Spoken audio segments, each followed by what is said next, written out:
உங்கள் அனைவருக்கும் வணக்கம். இந்த புதிய ஆண்டில் உங்களை இந்த யூடியூப் சேனல் மூலமாக சந்திப்பதில் எனக்கு மிக மகிழ்ச்சி. இதை பார்த்து கொண்டு இருக்கிற அனைவருக்கும் இனிய புத்தாண்டு நல்வாழ்த்துக்கள். அதே போல் நீங்கள் எந்த எக்ஸாமுக்கு நீங்கள் படிச்சுட்டு இருந்தாலும் அதுக்கான எஃபர்ட்ஸுக்கு தகுந்த மாதிரியும் உங்களோட விருப்பங்களுக்கு தகுந்த மாதிரி இந்த வருடம் உங்களுக்கு ஒரு சக்ஸஸ்ஃபுல்லான ஒரு வருஷமாக இருக்கணும் அப்படின்னு சொல்லி நான் இறைவனை வேண்டி இந்த டிஸ்கஷனுக்குள்ளே போகலாம். ஸோ நான் முதல்வன் போட்டித் தேர்வு மற்றும் all India civil services coaching centre இணைந்து நடத்தும் விஷன் 1000 மிஷன் 100 2.0 அப்படின்ற ப்ரோக்ராமில் நம்ம இந்த லாஸ்ட் 3 டேஸாக எக்கானமியோட சில டாபிக்ஸை நம்ம ரிவைஸ் பண்ணிகிட்ருக்கோம். இன்றைக்கி நம்ம ஒரு புதிய டாப்பிக்கை நம்ம எடுக்கலாம். இன்றைக்கி நம்ம எதை எடுக்க போகிறோம் அப்படின்னு சொன்னால், இவ்வளோ நாள் நம்ம லாஸ்ட் 3 டேஸாக மேக்ரோ எக்கனாமிக்ஸ் அப்படின்ற அந்த பர்டிகுலர் ஏரியாவிலேருந்து சில சப்ஜெக்ட்ஸ் ரிவைஸ் பண்ணோம். இன்றைக்கி இந்தியன் எக்கானமியிலேருந்து வரக்கூடிய சில டாபிக்ஸை நம்ம ரிவைஸ் பண்ணலாம்.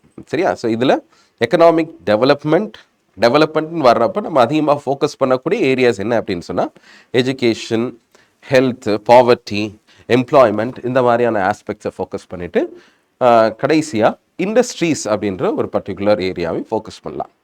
அதுபோல் பிளானிங் அப்படின்ற ஒரு ஏரியா கூட இருக்குது, எக்கனாமிக் பிளானிங் அப்படின்னு சொல்லுவாங்க.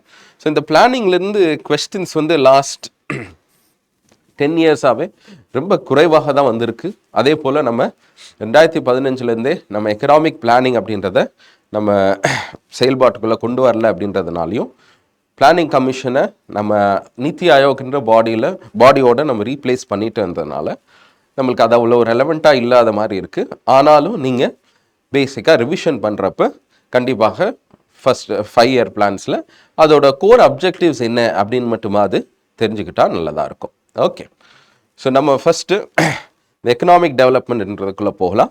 ஸோ நம்ம கொஞ்சம் இன்றைக்கி மற்ற நாட்கள் மாதிரி இல்லாமல் நான் டாபிக்ஸ் எல்லாம் கொஞ்சம் எக்ஸ்பிளைன் பண்ணிவிட்டு அப்புறமா கொஸ்டின்ஸ்குள்ளே போவோம். இன்றைக்கி கொஞ்சம் கொஸ்டின்ஸ் எல்லாம் கொஞ்சம் ரொம்ப வேரிடான ஏரியாஸ்லேருந்து வர்றதுனால கொஸ்டின்ஸை எடுத்துகிட்டு அதை கொஞ்சம் எக்ஸ்பிளைன் பண்ணிவிட்டு அது ரிலேட்டடான சில இன்ஃபர்மேஷன் இருந்தால் அதை நம்ம தெரிஞ்சுக்க வேண்டியதாக இருந்துச்சுன்னா அதை கொஞ்சம் எக்ஸ்பிளைன் பண்ணுறேன். அப்படி இல்லைன்னா நம்ம அடுத்தடுத்த கொஸ்டின்ஸ்க்கு போகலாம். சரியா? ஸோ பியூராக நம்ம இந்த பிவைக்யூ பேஸஸ்லேருந்தே நம்ம கொஞ்சம் சில விஷயங்களை கற்றுக்கலாம். ஸோ ஃபர்ஸ்ட் கொஸ்டின் பாருங்கள். சிடிஎஸ்ல 2022 கேட்ட question, which of the following concepts are considered as pillars of human development? உங்களுக்கு தெரியும், ஹியூமன் டெவலப்மெண்ட்டில் human development index, human development report அப்படின்லாம் சொல்லுவாங்க. இது எல்லாமே யூஎன்டிபி அப்படின்ற ஆர்கனைசேஷன் வெளியிடுது. சரியா? ஸோ ஹியூமன் டெவலப்மெண்ட் இண்டெக்ஸ்னால் என்ன அப்படின்றது ரொம்ப ரொம்ப முக்கியமாக நீங்கள் படிக்கணும். ஏன்னா அது மெயின்ஸ் பெர்ஸ்பெக்டிவ்லேயும் ரொம்ப இம்பார்ட்டண்ட், ப்ரிலிம்ஸ் பெர்ஸ்பெக்டிவ்லேயும் அது இம்பார்ட்டண்ட்டாக இருக்குது. இப்போது கேள்வி, இந்த கொஸ்டினில் இண்டெக்ஸை பற்றிலாம் கேட்கல, ஹியூமன் டெவலப்மெண்ட்ன்ற கான்செப்டை பற்றின புரிதல் உங்களுக்கு இருக்கா அப்படின்னு செக் பண்ணுறதுக்காக பில்லர்ஸ் ஆஃப் ஹியூமன் டெவலப்மெண்ட்ன்றாங்க. சரி, அப்போ பில்லர்ஸ் ஆஃப் ஹியூமன் டெவலப்மெண்ட்டை நம்ம எதுனாலும் பில்லர்ஸாக நம்ம சொல்லலாம். ஆனால் யுஎன் ஆர்கனைசேஷன்ஸில், யூஎன்டிபியில் அவங்களோட ரிப்போர்ட்ஸில் எதை பில்லர்னு குறிக்கிறாங்களோ அதை தான் நம்ம ஐடென்டிஃபை பண்ணணும். ஸோ இங்கே பொறுத்தளவுக்கு பாருங்கள், எக்விட்டி கண்டிப்பாக இருக்கணும். சரியா? சஸ்டைனபிலிட்டி, ஆமாம், அதுவும் டெவலப்மெண்ட்டோட ஒரு முக்கியமான பார்ட். ப்ரொடக்டிவிட்டி, ஆமாம், அதுவும் ஒரு முக்கியமான ஒரு பகுதியாக இருக்குது. எது பில்லராக இல்லை அப்படின்னு சொன்னால், செக்யூரிட்டி தான் பில்லராக இல்லை. அஃப்கோர்ஸ் செக்யூரிட்டி இருந்தால் தான் ஹியூமன் டெவலப்மெண்ட் எல்லாம் நடக்கும். அப்படி பார்க்குறப்ப நம்ம இந்த 4 மட்டும் இல்லை, இன்னும் நிறைய விஷயங்களை ஆட் பண்ணலாம். ஹியூமன் டெவலப்மெண்ட்டுக்கு எதெல்லாம் தேவையானதாக இருக்குதோ அது எல்லாத்தையும் நம்ம ஆட் பண்ணணும்னு சொன்னால் ஒரு எண்ட்லெஸ்ஸான ஒரு லிஸ்ட்டை தான் நம்ம போடணும். ஆனால் அந்த ஹியூமன் டெவலப்மெண்ட்டோட 4 பில்லர்ஸ் அப்படின்றத யுஎனோட ரிப்போர்ட்டில் நம்மளுக்கு மென்ஷன் பண்ணுறதுனால இந்த 4th பில்லர் என்ன அப்படின்னு நம்ம தெரிஞ்சிருக்கணும். அந்த 4th பில்லர் எம்பவர்மெண்ட்.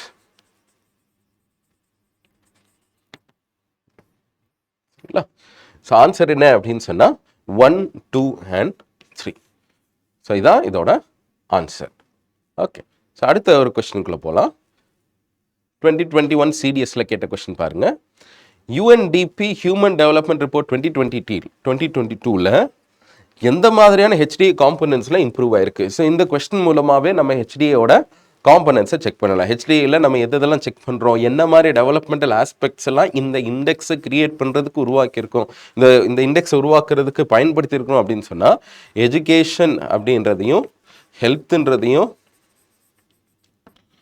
சரியா, ஸ்டாண்டர்ட் ஆஃப் லிவிங் அப்படின்றத பார்க்குறோம்.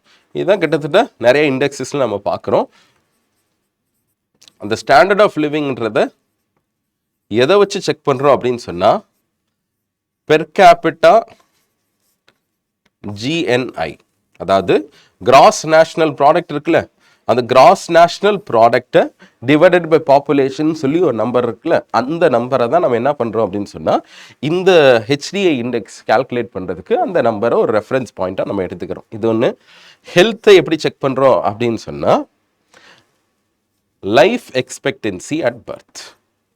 லைஃப் எக்ஸ்பெக்டன்சி அட் பர்த், அதாவது பிறக்கிறப்ப எவ்வளோ வருடங்கள் நம்ம வாழ்கிறதுக்கான எக்ஸ்பெக்டேஷன் ஒரு பர்டிகுலர் ரீஜனில் இருக்குது அப்படின்றத நம்ம செக் பண்ணுறோம். ஸோ இது வந்து கிட்டத்தட்ட நம்மளுக்கு இந்தியாவில் இப்போது இந்த ரீசெண்டாக நம்மளுக்கு 70 இயர்ஸ் வரைக்கும் வந்ததாக நம்மளால் படிக்க முடியுது. ஸோ நம்மளோட ஆரம்ப காலங்களில் நம்மளோட இண்டிபெண்டன்ஸ் டைம்லாம் இந்தியாவோட சோஷியோ எக்கனாமிக் கண்டிஷன்ஸ் சரியாக இல்லாததுனால அப்போ உள்ள லைஃப் எக்ஸ்பெக்டன்சிலாம் நீங்கள் பார்த்தீங்கன்னா இட் வாஸ் ஹார்ட்லி அரவுண்ட் 30க்கு கீழே தான் நம்மளுக்கு லைஃப் எக்ஸ்பெக்டன்சியே இருந்திருக்கு. ஸோ அந்த ஸ்டேஜ்லேருந்து கொஞ்சம் கொஞ்சமாக படிப்படியாக வளர்ந்து இன்றைக்கி 70 வரைக்கும் வர்றது ஒரு பெரிய விஷயம் தான். ஆனால் குளோபல் ஆவரேஜே 73 இருக்குது இங்கே. ஓகே, ஸோ எஜுகேஷன்ற பேராமீட்டரை பொறுத்தளவுக்கு 2 விஷயத்தை வச்சு செக் பண்ணுறோம். ஒன்று expected years of schooling, mean years of schooling. So இது ரெண்டுத்துக்குள்ள வித்தியாசம் என்ன அப்படின்னு சொன்னால் நம்மளோட எஜுகேஷனல் இன்ஃப்ராஸ்ட்ரக்சர் அண்ட் கரிக்குலமை பொறுத்தளவுக்கு நம்மளால் என்ன பண்ண முடியும்னா ஒரு ஹியூமனாக இருக்கிறாங்க, ஒரு குழந்தையாக ஒன்று பிறந்திருக்கு அப்படின்னு சொன்னால் எவ்வளோ நாட்கள் வரைக்கும் எவ்வளோ வருடங்கள் வரைக்கும் ஸ்கூல் போகிறதுக்காக எந்த ஒரு தடையும் இல்லை அப்படின்னு சொன்னால் அந்த ஸ்கூல் எவ்வளோ தூரம் வரைக்கும் படிக்கலாம், எத்தனை வருடங்கள் ஸ்கூலுக்கு போகலாம், சரியா, ஆக்டிவ் லேர்னிங், சரியா, ஸோ இன்ஸ்டிடியூஷனல் லேர்னிங் எவ்வளோ தூரம் பண்ணலாம் அப்படின்றது தான் இந்த எக்ஸ்பெக்டட் இயர்ஸ் ஆஃப் ஸ்கூலிங். இது வந்து 11.9 அந்த மாதிரி இருக்குது. இது எதோட ஒட்டி இருக்கும் அப்படின்னு சொன்னால் நம்மளோட system, education system. So new education policy 2020க்கு முன்னாடி வரைக்குமே நம்மளோட எஜுகேஷன் சிஸ்டம்ன்றது எப்படி இருந்திருக்கு, 10+2 அப்படின்னு சொல்லுவாங்களே. ஸோ ஃபஸ்ட்லேருந்து 10th வரைக்கும் நம்ம படிக்கிறோம், அதுக்கப்புறம் +2 இயர்ஸ் ஆல்சோ. ஸோ நம்ம அந்த வருஷங்களை மட்டும், நம்ம கிராஜுவேட் ஆன வருஷங்களை மட்டும் பார்த்தாலே கிட்டத்தட்ட 12 வருஷங்கள் ஒவ்வொரு ஆளும் படிக்கிறதுக்கான வாய்ப்புகள் இருக்குது. வி ஆர் நாட் கவுண்டிங், சரியா, கிண்டர் கார்டன்ஸ், சரி, அதெல்லாம் கவுண்ட் பண்ணலை. அதுக்கு மேலேயும் கூட சில இடங்களில் காலேஜஸ்வே நம்ம என்னென்னு சொல்கிறாங்கன்னா ஸ்கூல்ஸுன்னு சொல்லி சில ஸ்டேட்ஸில் அந்த மாதிரி டெசிக்னேஷன்ஸ்லாம் கூட இருக்குது. ஸோ இன்டர் காலேஜ் அப்படின்லாம் சில வார்த்தைகள் பயன்படுத்துகிறாங்க. சரி, அப்படி இருந்ததுனால ஜென்ரலாக இந்தியாவில் வந்து இது வந்து அரவுண்ட் 12 இருக்குது. மீன் இயர்ஸ் ஆஃப் ஸ்கூலிங் வந்து அரவுண்ட் 6.6 or 6.7 அந்த மாதிரி ரீசெண்ட் எஸ்டிமேட்ஸில் நம்மளால் பார்க்க முடியுது. ஸோ இந்த மாதிரியான ஆஸ்பெக்ட்ஸை வச்சு ஒரு ரேங்கிங் கொடுப்பாங்க. அப்போ எஜுகேஷனை பொறுத்தளவுக்கு இந்த 2 விஷயங்கள் அங்கே உள்ள வருது. ஓகே, ஸோ இந்த 4 தான் ஹியூமன் டெவலப்மெண்ட் இண்டெக்ஸோட காம்பனன்ட்ஸ். ஸோ 2020 எந்த மாதிரியான ஹியூமன் டெவலப்மெண்ட் காம்பனன்ட்ஸ்லாம் இந்தியா இம்ப்ரூவ் ஆயிருக்கு அப்படின்னு சொல்லி கேட்டிருந்தாங்க. அந்த பர்டிகுலர் இயரில் அது ஒரு ரிப்போர்ட்டாக நம்ம படிச்சிருந்தா தான் அதுக்கு நம்மளுக்கு தெரிய வரும். சரியா, இதை நம்ம இன்னைக்குள்ள காலகட்டத்தில் நம்ம கொண்டு வந்து பார்க்கலாம். ஸோ இப்போ ரீசெண்டாக எதெல்லாம் நம்ம இம்ப்ரூவ் ஆயிருக்கோம் அப்படின்னு சொல்லி ஒருவேளை இந்த கொஸ்டின் 2021 கேட்காம நம்மளுக்கு இந்த வருஷம் கேட்டிருந்தா என்ன ஆன்சர் அப்படின்னு சொன்னால் ஆல். சரி, எல்லாத்துலேயுமே கண்டிப்பாக ஒரு மைனர் இம்ப்ரூவ்மெண்ட்ஸ் இருக்க தான் செய்யுது. சரியா, பாயிண்ட் பேசிஸில் இருக்கிறதையும் நம்ம இம்ப்ரூவ்மெண்ட்டுன்னு சொல்லலாம், டிராஸ்டிக் இம்ப்ரூவ்மெண்ட்ஸ்ன்னு சொல்ல முடியாது. ஆனால் கண்டிப்பாக இங்கே இம்ப்ரூவ் ஆகிருக்குது எது அப்படின்னு சொன்னால் ஜிஎன்ஐ பெர் கேபிட்டா அப்படின்றது இம்ப்ரூவ் ஆகிட்டே இருக்குது. காரணம் என்ன அப்படின்னு சொன்னால் ஏன்னா நம்மளோட ஜிடிபி க்ரோத் ரேட் இன்க்ரீஸ் ஆகிட்டுருக்கு. சரியா, ஃபைன். ஸோ ஆன்சர் வந்து இன்னைக்கு உள்ள கான்டெக்ட்ஸில் 1, 2, 3 and 4 on that particular time. சரி, அந்த பர்டிகுலர் டைமில் நம்மளுக்கு கோவிட் மாதிரியான சுச்சுவேஷன்ஸ் இருந்தனாலையும் எக்ஸ்பெக்டட் இயர்ஸ் ஆஃப் ஸ்கூலிங் எல்லாமே பெரிய அளவில் இல்லைன்றதுனால, சரியா, இப்போ ஒரு வருஷம் மட்டும் அதிகமாக ஸ்கூல் போகக்கூடிய அந்த இது வந்து கம்மியாகுதுன்னு சொன்னால் இது கம்மியாகும். ஆனால் மீன் இயர்ஸ்ன்றது இவ்வளோ நாள் நம்ம எவ்வளோ ஸ்கூலுக்கு போயிட்டுருக்கோம் அப்படின்றது ஒரே ஒரு வருஷம் நம்ம ஸ்கிப் பண்ணுறதுனால ஆவரேஜ் ஒன்றும் பெருசாக கம்மியாகிடாது.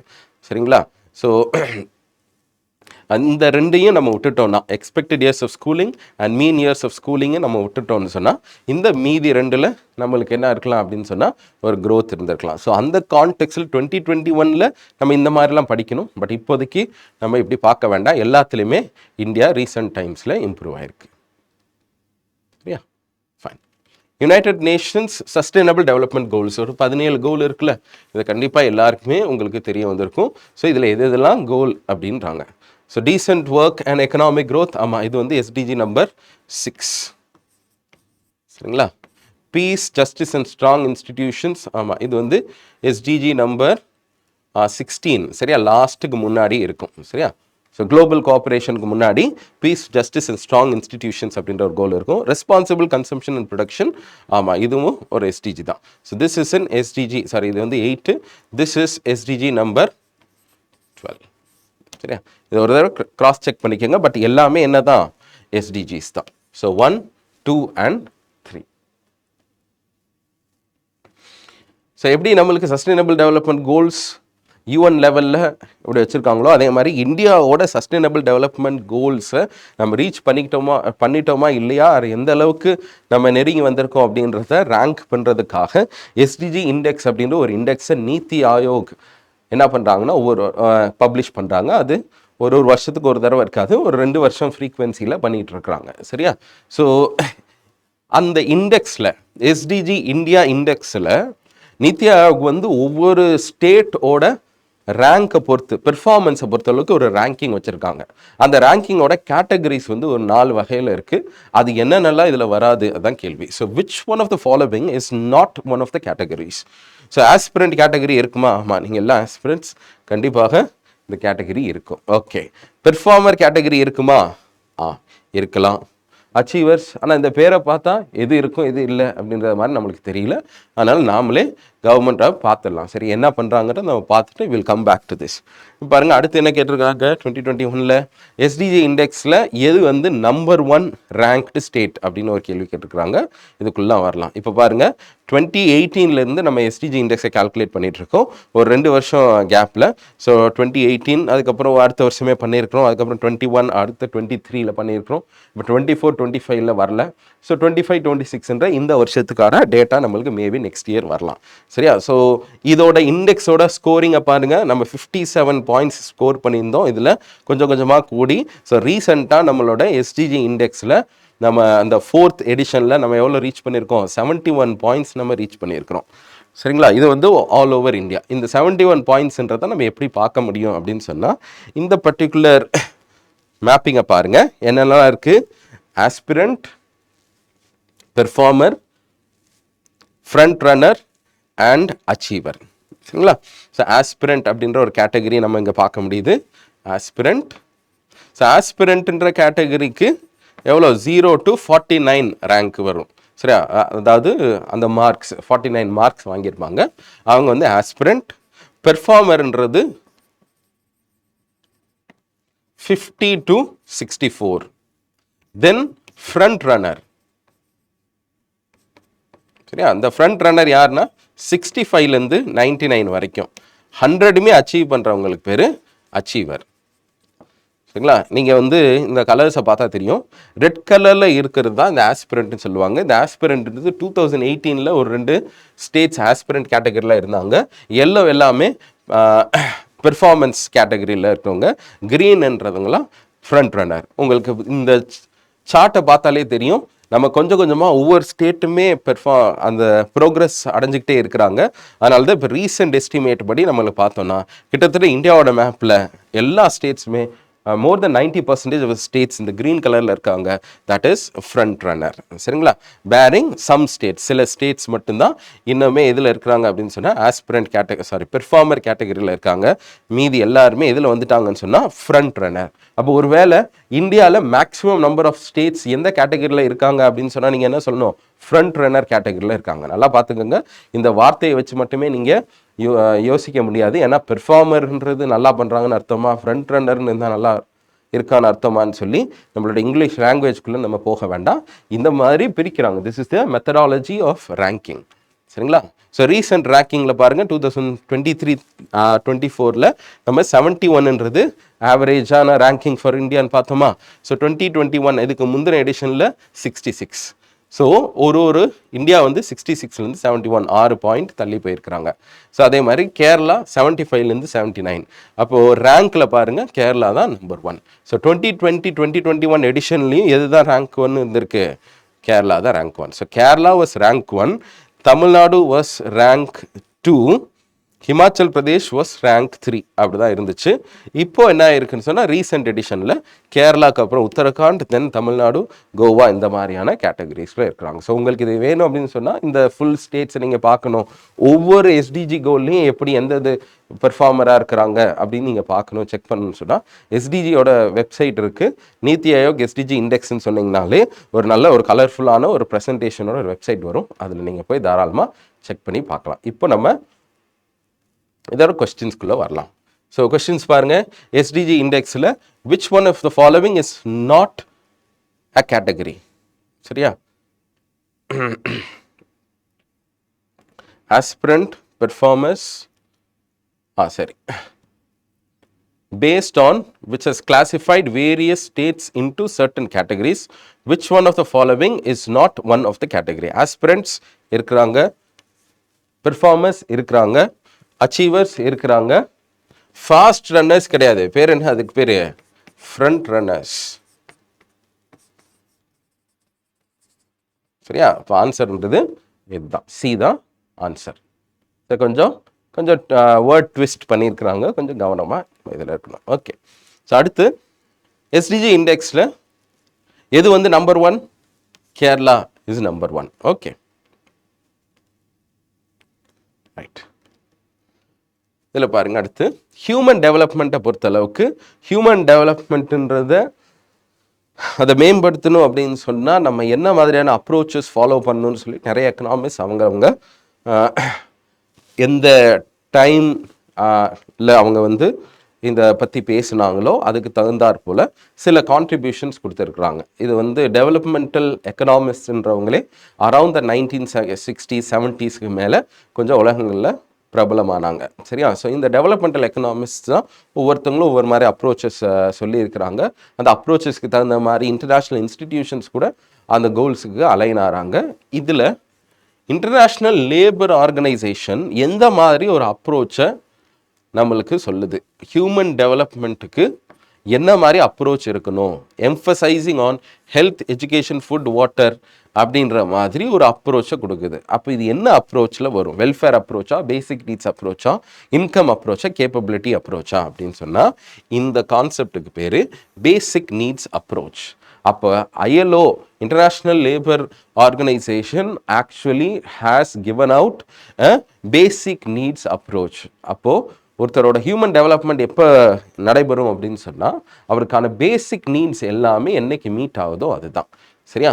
ஸோ அதுவே ஒருத்தரோட கேப்பபிலிட்டிஸ், அதாவது ஒருத்தரோட திறனை நீங்கள் மேம்படுத்த சாரி சரியா, ஒருத்தரோட கெப்பாசிட்டியவோ ஒருத்தரோட திறமையவோ நீங்கள் இன்னும் கொஞ்சம் ஃபர்தராக என்ஹான்ஸ் பண்ணுறதுக்கு என்னெல்லாம் நம்ம பண்ண போகிறோம் அப்படின்ற அப்ரோச் தான் capabilities approach. The capabilities of sustaining themselves, the capabilities of earning, the capabilities of having a decent livelihood, the capabilities of having political choices, இந்த மாதிரி நிறைய கேப்பபிலிட்டிஸ் இருக்குது. அப்போ ஹியூமன் டெவலப்மெண்ட்டோட கோர் எதில் இருக்குது அப்படின்னு சொன்னால் not in how others offer the help, ஒரு இன்ட்ரின்சிக்காகவே ஒரு ஹியூமனாக இருக்கிறவருக்கு என்ன மாதிரியான கேப்பபிலிட்டிஸ் இருக்கோ அதை பொறுத்து தான் இருக்குது அப்படின்னு சொல்லி கேப்பபிலிட்டி அப்ரோச் ஒரு கேப்பபிலிட்டி பில்டிங் அப்ரோச் அப்படின்னு சொல்லுவாங்க.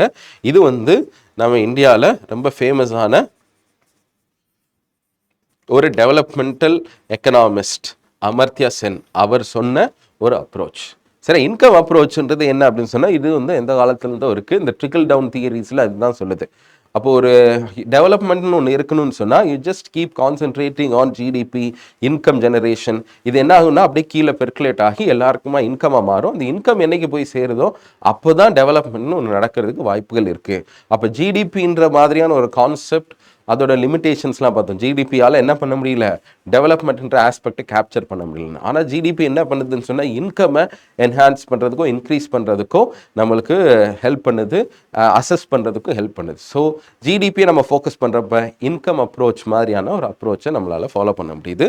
ஸோ வெல்ஃபேர் அப்ரோச் வந்து கவர்மெண்ட்ஸ் வந்து நெசசரி இன்டர்வென்ஷன்ஸ் பண்ணுறது தான் இந்த வெல்ஃபேர் அப்ரோச். சரியா? ஸோ இந்த மாதிரி நிறைய அப்ரோச்சஸ் இருக்குது டு டார்கெட் ஹியூமன் டெவலப்மெண்ட்.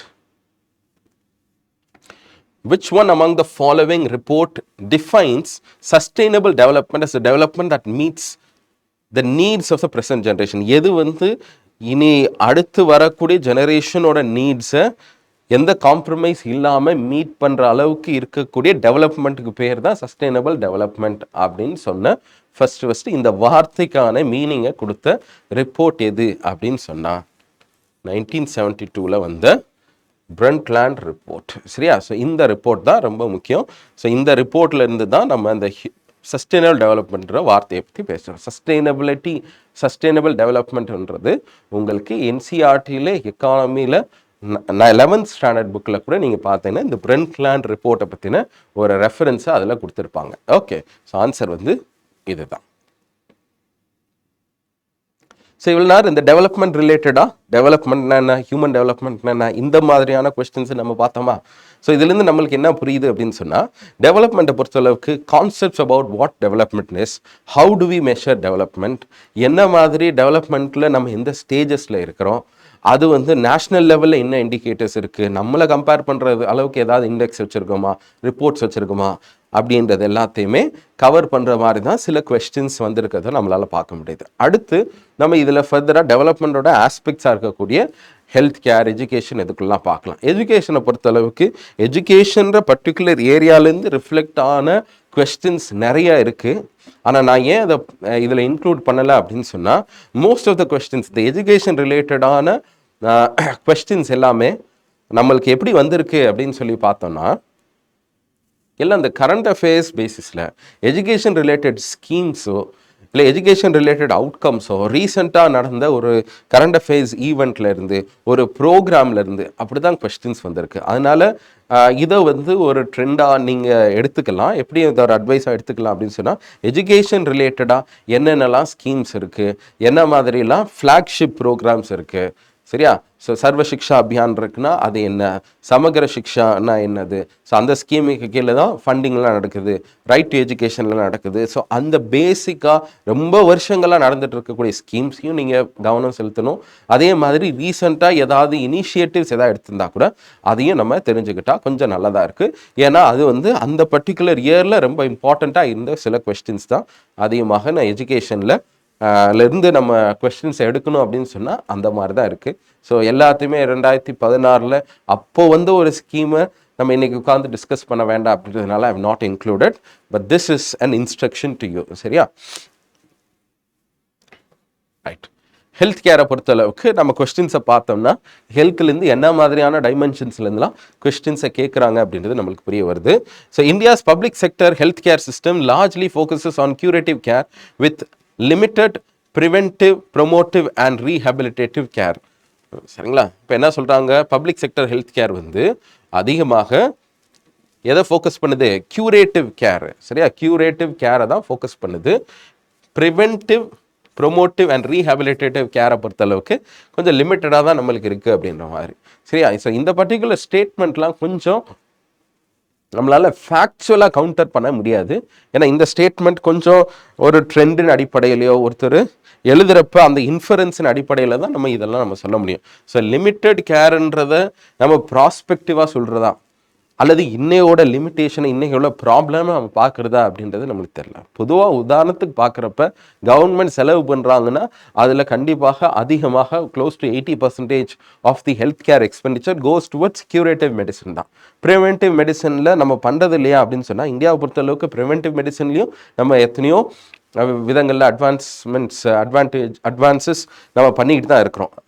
உதாரணத்துக்கு இம்யூனைசேஷன் ப்ரோக்ராம்லாம் ஒரு ப்ரிவென்டிவான ஒரு ஹெல்த் கேர் இனிஷியேட்டிவ் தான். ஸோ இந்தியா தான் உலகத்திலே இருக்கக்கூடிய த லார்ஜஸ்ட் இம்யூனைசேஷன் ப்ரோக்ராமை ரன் பண்ணுறாங்க. ஸோ அதை நம்ம லிமிட்டட் அப்படின்னு பார்க்குறதா இல்லையா அப்படின்ற மாதிரியான டவுட்ஸ் நம்மளுக்கு வரலாம். இந்த வந்த புதுசில் இந்த 2023 யூபிஎஸ்சியில் கேட்டிருந்தப்போ கூட இதுக்கான இன்டர்பிரிட்டேஷன் ப்ராப்ளம்ஸ் இருக்க தான் செஞ்சிச்சு. ஆனால் அஃபீஷியல் கீ படி நம்ம பார்க்குறப்ப உங்களுக்கு என்ன தெரியுதுன்னா, இந்த ஸ்டேட்மெண்ட்டும் கரெக்ட், இந்த ஸ்டேட்மெண்ட்டும் correct. Under India's decentralised approach states தான் responsible for organising health services. அது கரெக்ட் தான். சரி, அது கரெக்ட். ஸோ இதுவும் கரெக்ட் அப்படின்னு சொல்கிறாங்க. ஆனால் இந்த மாதிரி ப்ரிவென்டிவ், ப்ரொமோட்டிவ், ரீஹபிலிட்டேட்டிவ் கேர் கம்மியாக இருக்கிறதுக்கு ஸ்டேட்ஸ் தான் காரணம் அப்படின்ற மாதிரி நம்ம சொல்லிடக்கூடாதுல்ல. சரி, அந்த மாதிரி லிங்க் ஆகக்கூடாது. அதனால ஆன்சர் என்ன அப்படின்னு சொன்னால் அஃபிஷியல் கீ படி ஆன்சர் வந்து பி தான். சரிங்களா? ஸோ இது வந்து இதை பற்றி கொஞ்சம் ஹெல்த் கேர்,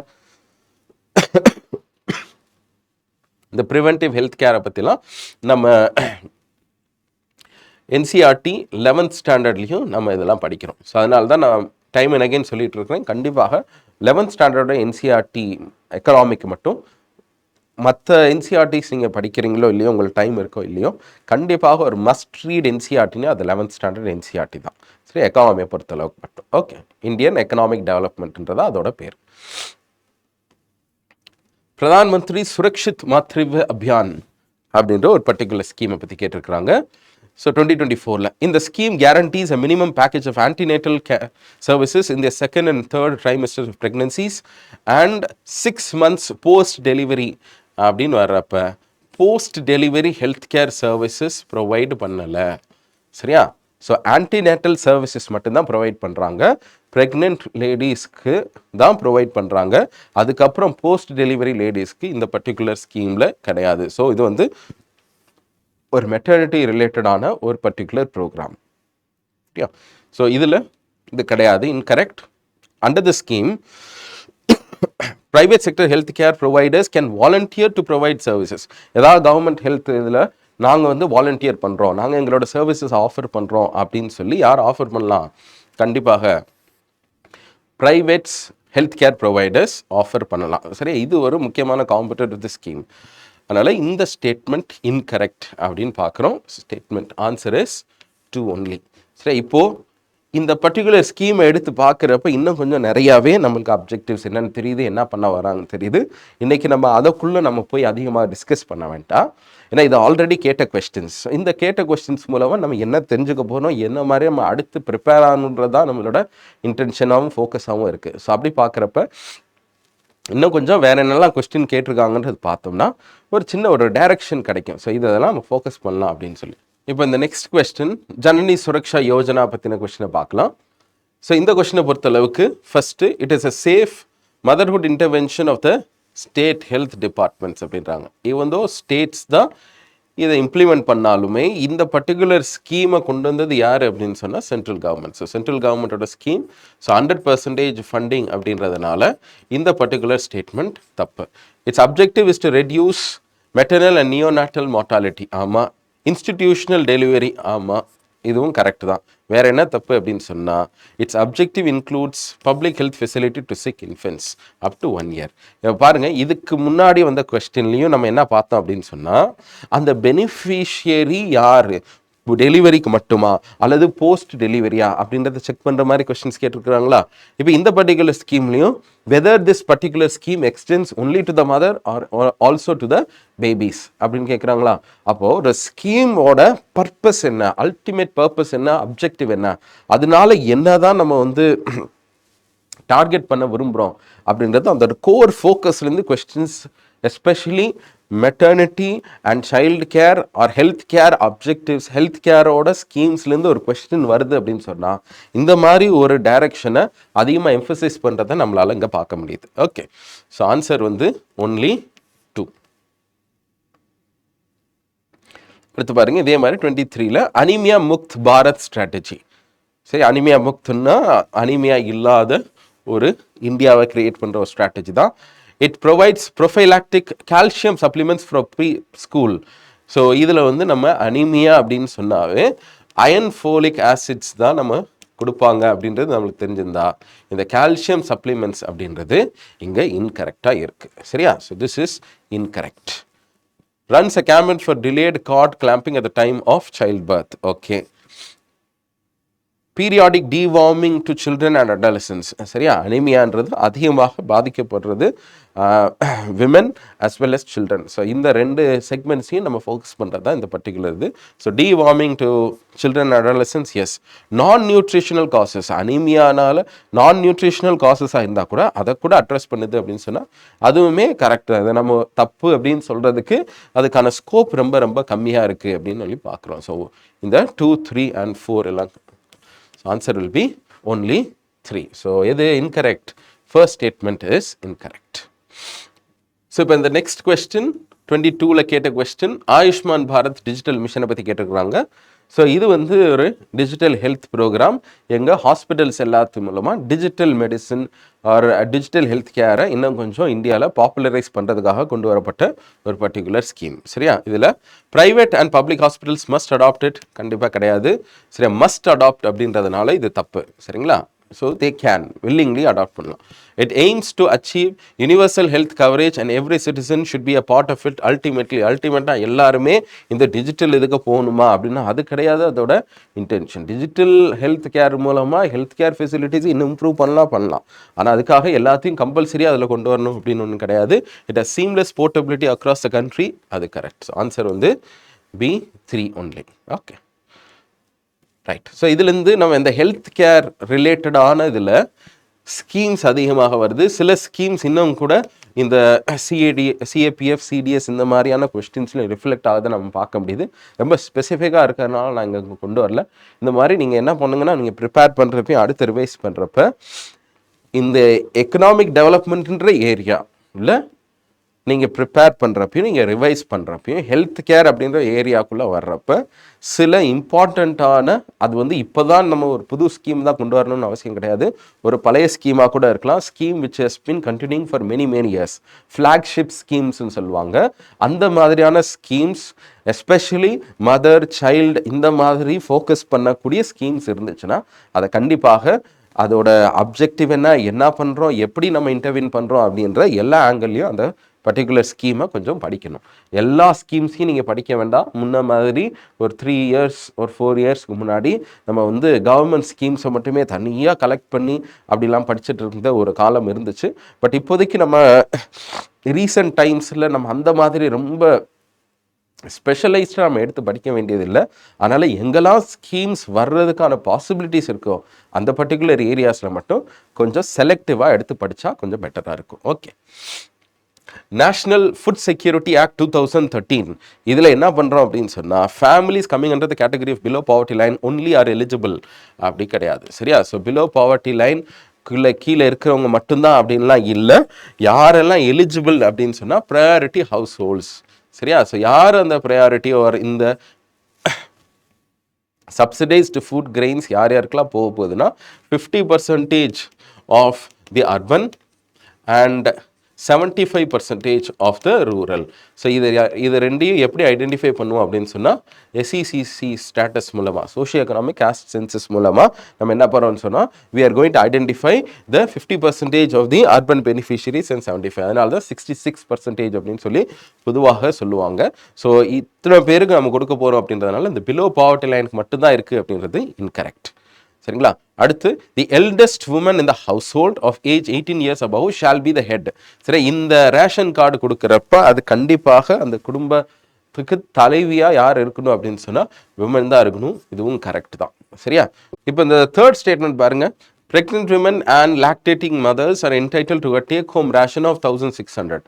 ஓகே, இப்போ வந்து வெதர் ப்ரெக்னென்ட் விமன் லாக்டேட்டிங் விமனுக்கு இதில் ஸ்பெஷலாக ப்ரொவிஷன்ஸ் இருக்கானா? ஆமாம், அது இருக்குது. சரியா? ப்ரெக்னென்சி டைம்லையும் அதுக்கப்புறம் 6 months அவங்களுக்கு எக்ஸ்ட்ராவாக அலவன்ஸ் மாதிரி கொடுக்குறாங்க. ஆனால் இது வந்து 1600 கேலரிஸ் per day வரைக்கும் இருக்குமா அப்படின்றதான் நீங்கள் செக் பண்ணணும். சரியா? இந்த நம்பர்ஸ் அளவுக்கு கேட்டாங்கன்னா இது நம்மளுக்கு எப்படி இதெல்லாம் படிச்சுட்டு போக முடியுமா அப்படின்னு ஒரு கேள்வி இருக்குல்ல. ஸோ இதை வந்து நம்ம வேறு விதங்களில் என்ன பண்ணலாம்னா இன்டர்பிரேட் பண்ணலாம். இப்போ 1600ன்றது ஒரு மீல் தானே, ஒரு take home ration per day. ஒரு பெர் டேக்கு அவங்க வந்து 1600 அப்படின்னா ஒரு பர்டிகுலர் டைமுக்கு நம்ம கொடுப்பாங்க. ஓகே, ஸோ இந்த மாதிரியான நியூட்ரிஷனல் சப்போர்ட் 1600ன்றது ரொம்ப அதிகமாக இருக்கா கம்மியாக இருக்கா அப்படின்னு மட்டும் நீங்கள் செக் பண்ணால் போதும். ஒரு நேரத்துக்கு நம்ம எவ்வளோ தூரம் மினிமம் கேலரிஸ் நம்மளுக்கு இருந்தால் போதும் அப்படின்னு சொன்னால் 900 கேலரிஸ் அப்படின்னு சொல்கிறாங்க. சரியா? ஸோ 900ன்றதே கொஞ்சம் அதிகமாக தான். ஸோ 800 கேலரிஸ் அப்படின்னு சொல்லுவாங்க. 700 கேலரிஸ் இன் தி ரூரல் அர்பன் ஏரியாஸ். சரியா? அர்பன் ஏரியாஸில் 700 கேலரிஸ் ஆர் மொத்தமாக 2100 கேலரிஸோ அல்லது ரூரல் ஏரியாஸில் 2400 கேலரிஸ் அப்படின்றது தான் ஒரு சஃபிஷியண்ட்டான ஒரு இதாக இருக்குது. சரியா? ஸோ அப்படி இருக்கிறப்போ ஒரு நாளைக்கே 2100 அப்படின்றப்ப நம்ம ஒரு நேரத்துக்கு 1600 அப்படின்றது கொஞ்சம் அதிகமாக இருக்குது. ஸோ அந்த மாதிரி ஒரு லாஜிக்கை வச்சு இது தப்பு அப்படின்றத நம்ம ஐடென்டிஃபை பண்ண முடியும். ஆன்சர் வந்து 2 only. Okay. National nutrition mission to create awareness among malnutrition, அது கரெக்ட் தான். To reduce incidents of anaemia among young children and women, yes இதுவும் கரெக்ட் தான். சரி, நியூட்ரிஷன் மிஷன் அப்படின்றது தான் அடுத்து என்னவாகுது அப்படின்னு சொன்னால் 2018 போஷான் அபியான் அப்படின்ற மாதிரி இன்னும் கொஞ்சம் அதோட பேரும் மாற்றப்படுது. ப்ளஸ் அதுக்கு கீழே நிறையா ஸ்கீம்ஸையும் சப்சியூம் பண்ணுறாங்க. சரியா? ரைட். போஷான் அபியான். ஸோ இதில் இது ரெண்டும் correct. Promote the consumption of millets, coarse cereals, unpolished rice. இது பார்க்க மேபி இது இருக்கலாம் அப்படின்ற மாதிரி இருக்குது. சரியா? But that is not one of the strategies to promote the consumption of poultry eggs. அப்படி கிடையாது. மேபி போல்ட்ரி எக்ஸ் மூலமாக என்ன பண்ணலாம்னா நியூட்ரிஷனல் அவுட்கம்ஸை இன்க்ரீஸ் பண்ணலாம், அல்லது மில்லட்ஸ் மூலமாக கூட நியூட்ரிஷனல் அவுட்கம்மை இன்க்ரீஸ் பண்ணலாம். இதெல்லாம் என்ன அப்படின்னு சொன்னால் ரெக்கமெண்டேஷன்ஸ். சரி, இந்த ஸ்கீமுக்குள்ளே என்ன பண்ணல, நம்ம கொண்டு வரல. ஆன்சர் வந்து 1 and 2. சரியா? ஸோ இந்த மாதிரியான கொஸ்டின்ஸை பொறுத்தளவுக்கு நம்மளுக்கு ஆன்சர் முக்கியம் கிடையாது. இந்த கொஸ்டின்லேருந்து நம்ம என்ன கற்றுக்குறோம் அப்படின்னு சொன்னால், ஏன்னா இதே மாதிரியான கொஸ்டின் திரும்ப கேட்க போகிறது கொஞ்சம் அதோட சான்சஸ் ரொம்ப கம்மி தான். பட் என்ன நம்ம இதுலேருந்து புரிஞ்சுக்க முடியுது அப்படின்னு சொன்னால், இந்த நியூட்ரிஷனல் ஸ்கீமோ அல்லது ஃபுட் செக்யூரிட்டியோ இதெல்லாம் வர்றப்ப சில நேரம் அதுக்கான ஸ்டேட்மெண்ட்ஸ் எல்லாமே நம்ம மேலோட்டமாக படிச்சுட்டு போனால் மட்டும் பத்தாது அப்படின்றதுக்காக தான் இந்த அவேர்னஸ் நம்மளுக்கு வேணும். ஓகே. ஸோ அடுத்து பாவர்ட்டி லைன்ஸ்குள்ளேயும் பாவர்ட்டி எஸ்டிமேஷனுக்குள்ளேயும் வரலாம். ஸோ பாவர்ட்டியை பொறுத்தளவுக்கு இந்தியாவோட பாவர்ட்டி லைன் எது? சரியா? How is India's poverty line decided? World பேங்கோட எக்ஸ்ட்ரீம் பாவர்ட்டி லைன் அப்படின்னு ஒரு லைன் இருக்குது. இந்த லைன் வந்து இப்போ ரீசெண்டாக கூட வேர்ல்டு பேங்க் அதை ரிவைஸ் பண்ணியிருந்தாங்க. ஆஸ் ஆஃப் நவ் $3 அப்படின்றது தான் த ரிவைஸ்டு எக்ஸ்ட்ரீம் பாவர்ட்டி லைன். இந்த எக்ஸ்ட்ரீம் பாவர்ட்டி லைன்ன்றது 2021 அப்படின்ற வருஷத்தில் இருக்கக்கூடிய பர்ச்சேசிங் பவர் பேரிட்டின்னு அடிப்படையில் வச்சு கன்வெர்ட் பண்ணோம். இப்போ $3 நீங்கள் இந்தியாவில் கொண்டு வரீங்க அப்படின்னு சொன்னால், இந்த $3 இன்டூ 90 கிட்டத்தட்ட 91 ஆயிடுச்சுன்னு ஒரு சிம்பிளாக இருக்கணுன்றதுக்காக 90 வச்சுக்கலாம். அப்போ 3 × 90 270. அப்போது ஒரு நாளைக்கு 270 rupees ஆர் ரஃப்லி 300 rupeesன்னு வச்சுப்போம். அப்போ 300 rupees கூட தனக்கு மேலே செலவு பண்ண முடியாதவங்களுக்கு பேர் தான் புவர் அப்படின்னு சொன்னால், இந்தியாவில் இன்னும் கொஞ்சம் நம்பர் ஆஃப் புவர் அதிகமாயிரும். சரி, நம்ம அந்த மாதிரி நாமினல் ரேட்டை வச்சு நம்ம கன்வெர்ட் பண்ண மாட்டோம். இந்த பிபிபி டேர்ம்ஸில் வச்சு தான் இந்த கன்வர்ஷன் நடக்கும். சரியா? பர்ச்சேசிங் பவர் பேரிட்டின்றதுக்கும் நாமினல் எக்ஸ்சேஞ்ச் ரேட்டுக்கும் ஒரு சின்ன வித்தியாசம் இருக்குது. இன்றைக்குள்ள கான்டெக்ஸ்டில் இன்றைக்கு ஒரு டிஸ்கஷனில் நம்ம அதை எடுக்க வேண்டாம். கொஞ்சம் அதிகமாக நேரம் கடந்து போயிடும். எக்ஸ்டர்னல் செக்டர் மாதிரியான ஒரு செக்டரை நம்ம வந்து மறுபடியும் ரிவைஸ் பண்ணுறப்ப இந்த பிபிபின்னா என்னன்னு சொல்கிறேன். ஓகே. ஸோ இதை வச்சு பண்ணுறப்ப ஓரளவுக்கு 3 × 90 மல்டிப்ளை பண்ணாமல் கொஞ்சம் கம்மியான ரேட்டை வச்சு மல்டிப்ளை பண்ணுவோம். Okay, fine. ஸோ இது என்ன அப்படின்னா, இது குளோபலாக வேர்ல்டு பேங்க் பண்ணுறாங்களா, குளோபல் எம்பிஐ. இது வந்து மறுபடியும் UNDPயும் Oxford poverty and health institute இவங்க 2 பேரும் சேர்ந்து என்ன பண்ணுறாங்க அப்படின்னு சொன்னால், இந்த மல்டி டைமென்ஷனல் பாவர்ட்டி இண்டெக்ஸ் அப்படின்ற ஒரு இண்டெக்ஸை கூட ரிலீஸ் பண்ணுறாங்க. அது இந்தியாவில் நேஷ்னல் லெவலில் கூட ஒரு இண்டெக்ஸ் இருக்குது. அது யார் ரிலீஸ் பண்ணுறா அப்படின்னு சொன்னால் நித்தி ஆயோக். சரி, இதுதான் important indices for us to understand poverty. So இதில் இந்த பாவர்ட்டியோட சேர்ந்த மற்ற விஷயங்களையும் பார்ப்போம். அதுக்கு முன்னாடி இந்தியாவோட பாவர்ட்டி லைனை எப்படி எஸ்டிமேட் பண்ணோம் அப்படின்னு சொல்லி ஒரு குவிக்காக ஒரு ரிவிஷன் நம்ம பண்ணலாம். ஸோ ஃபஸ்ட்டு தாதாபாய் நவ்ரோஜி தான் 1901 ஜெயில் காஸ்ட் ஆஃப் லிவிங் அப்படின்ற மாதிரி ஒரு லிவிங்கை எடுத்து, ஒரு ஜெயிலில் அடைக்கப்பட்ட ஒரு நபருக்கு அங்கே அவருக்கு ஃப்ரீடம் இல்லை, ஒன்றும் இல்லை, ஆனால் உயிர் வாழ்கிறதுக்கு என்ன தேவையோ அதை மட்டும் ப்ரொவைட் பண்ணுறாங்க. அப்போ ஒரு ஜெயிலுக்கு எவ்வளோ காஸ்ட் ஆகுது பெர் பர்சன், அதுதான் பாவர்ட்டி லைன். சரியா? அப்போ அந்த செலவு கூட ஒரு ஆளால் பண்ண முடியலன்னு சொன்னால் அவங்க தான் அந்த பாவர்ட்டி லைனுக்கு கீழே இருக்கிறாங்க அப்படின்ற மாதிரி ஜெயில் காஸ்ட் ஆஃப் லிவிங்ன்றத ஒரு பாவர்ட்டி லைனாக எடுத்தார். நேஷனல் பிளானிங் கமிட்டி ஆஃப் 1938 கூட அவங்களுமே இதே அடிப்படையில் ஒரு லைனை கொண்டு வராங்க. ஃபஸ்ட்டு ஒரு இந்தியாவில் இது ஒரு ப்ரைவேட்டான ஒரு எக்ஸசைஸாக இருந்துச்சு, தாதாபாய் நவ்ரோஜி பண்ணது. அதுக்கப்புறம் 1970s இடையில கூட சில ஒர்க்கிங் கமிட்டிஸ் வச்சுலாம் பண்ணாங்க. பட் ரொம்ப முக்கியமானதை மட்டும் அங்கே லிஸ்ட் அவுட் பண்ணியிருக்கிறேன். ஸோ தண்டேக்கர் அண்ட் ரத் 1971 கேலரியின் அடிப்படையில் ஒரு பாவர்ட்டி லைனை டிவைஸ் பண்ணுறாங்க. அதில் என்ன சொல்கிறாங்கன்னா 2250 கிலோ கேலரிஸ் பர் டே. சரியா? ஸோ 2000 சாரி இந்த டேட்டா இருந்துச்சுன்னா நம்ம இந்த கொஸ்டினை அட்ரஸ் பண்ண முடியும். எந்த கொஸ்டினை? இந்த நேஷ்னல் ஃபுட் செக்யூரிட்டி ஆக்டில் இருக்கக்கூடிய அந்த இது. சரியா? ஸோ 1600 கேலரிஸ்ன்றது ஆக்சுவலாக நம்ம அதிகமாக இருக்குன்ற மாதிரி பார்த்தோம் இல்லையா? ஸோ கிலோ கேலரிஸை தான் நம்ம செக் பண்ணோம். ஸோ ஒரு நாளைக்கு 2100 கிலோ கேலரிஸ் அதில் கேலரிஸ் இருந்திருக்கும் இல்லையா? ஸோ அப்படி பார்க்குறப்ப ரொம்ப 1600ன்றது ரொம்ப ரொம்ப கம்மியான ஒரு கேலரிஸ். சரியா? அப்படி பார்த்தாலும் சரி, இல்லை கிலோ கேலரிஸ்லேயே நம்ம அதை எடுத்தால் கூட அதிகமாக தான் வரும். எப்படி இருந்தாலும் ஆன்சர் அது தப்பு தான். Okay, fine.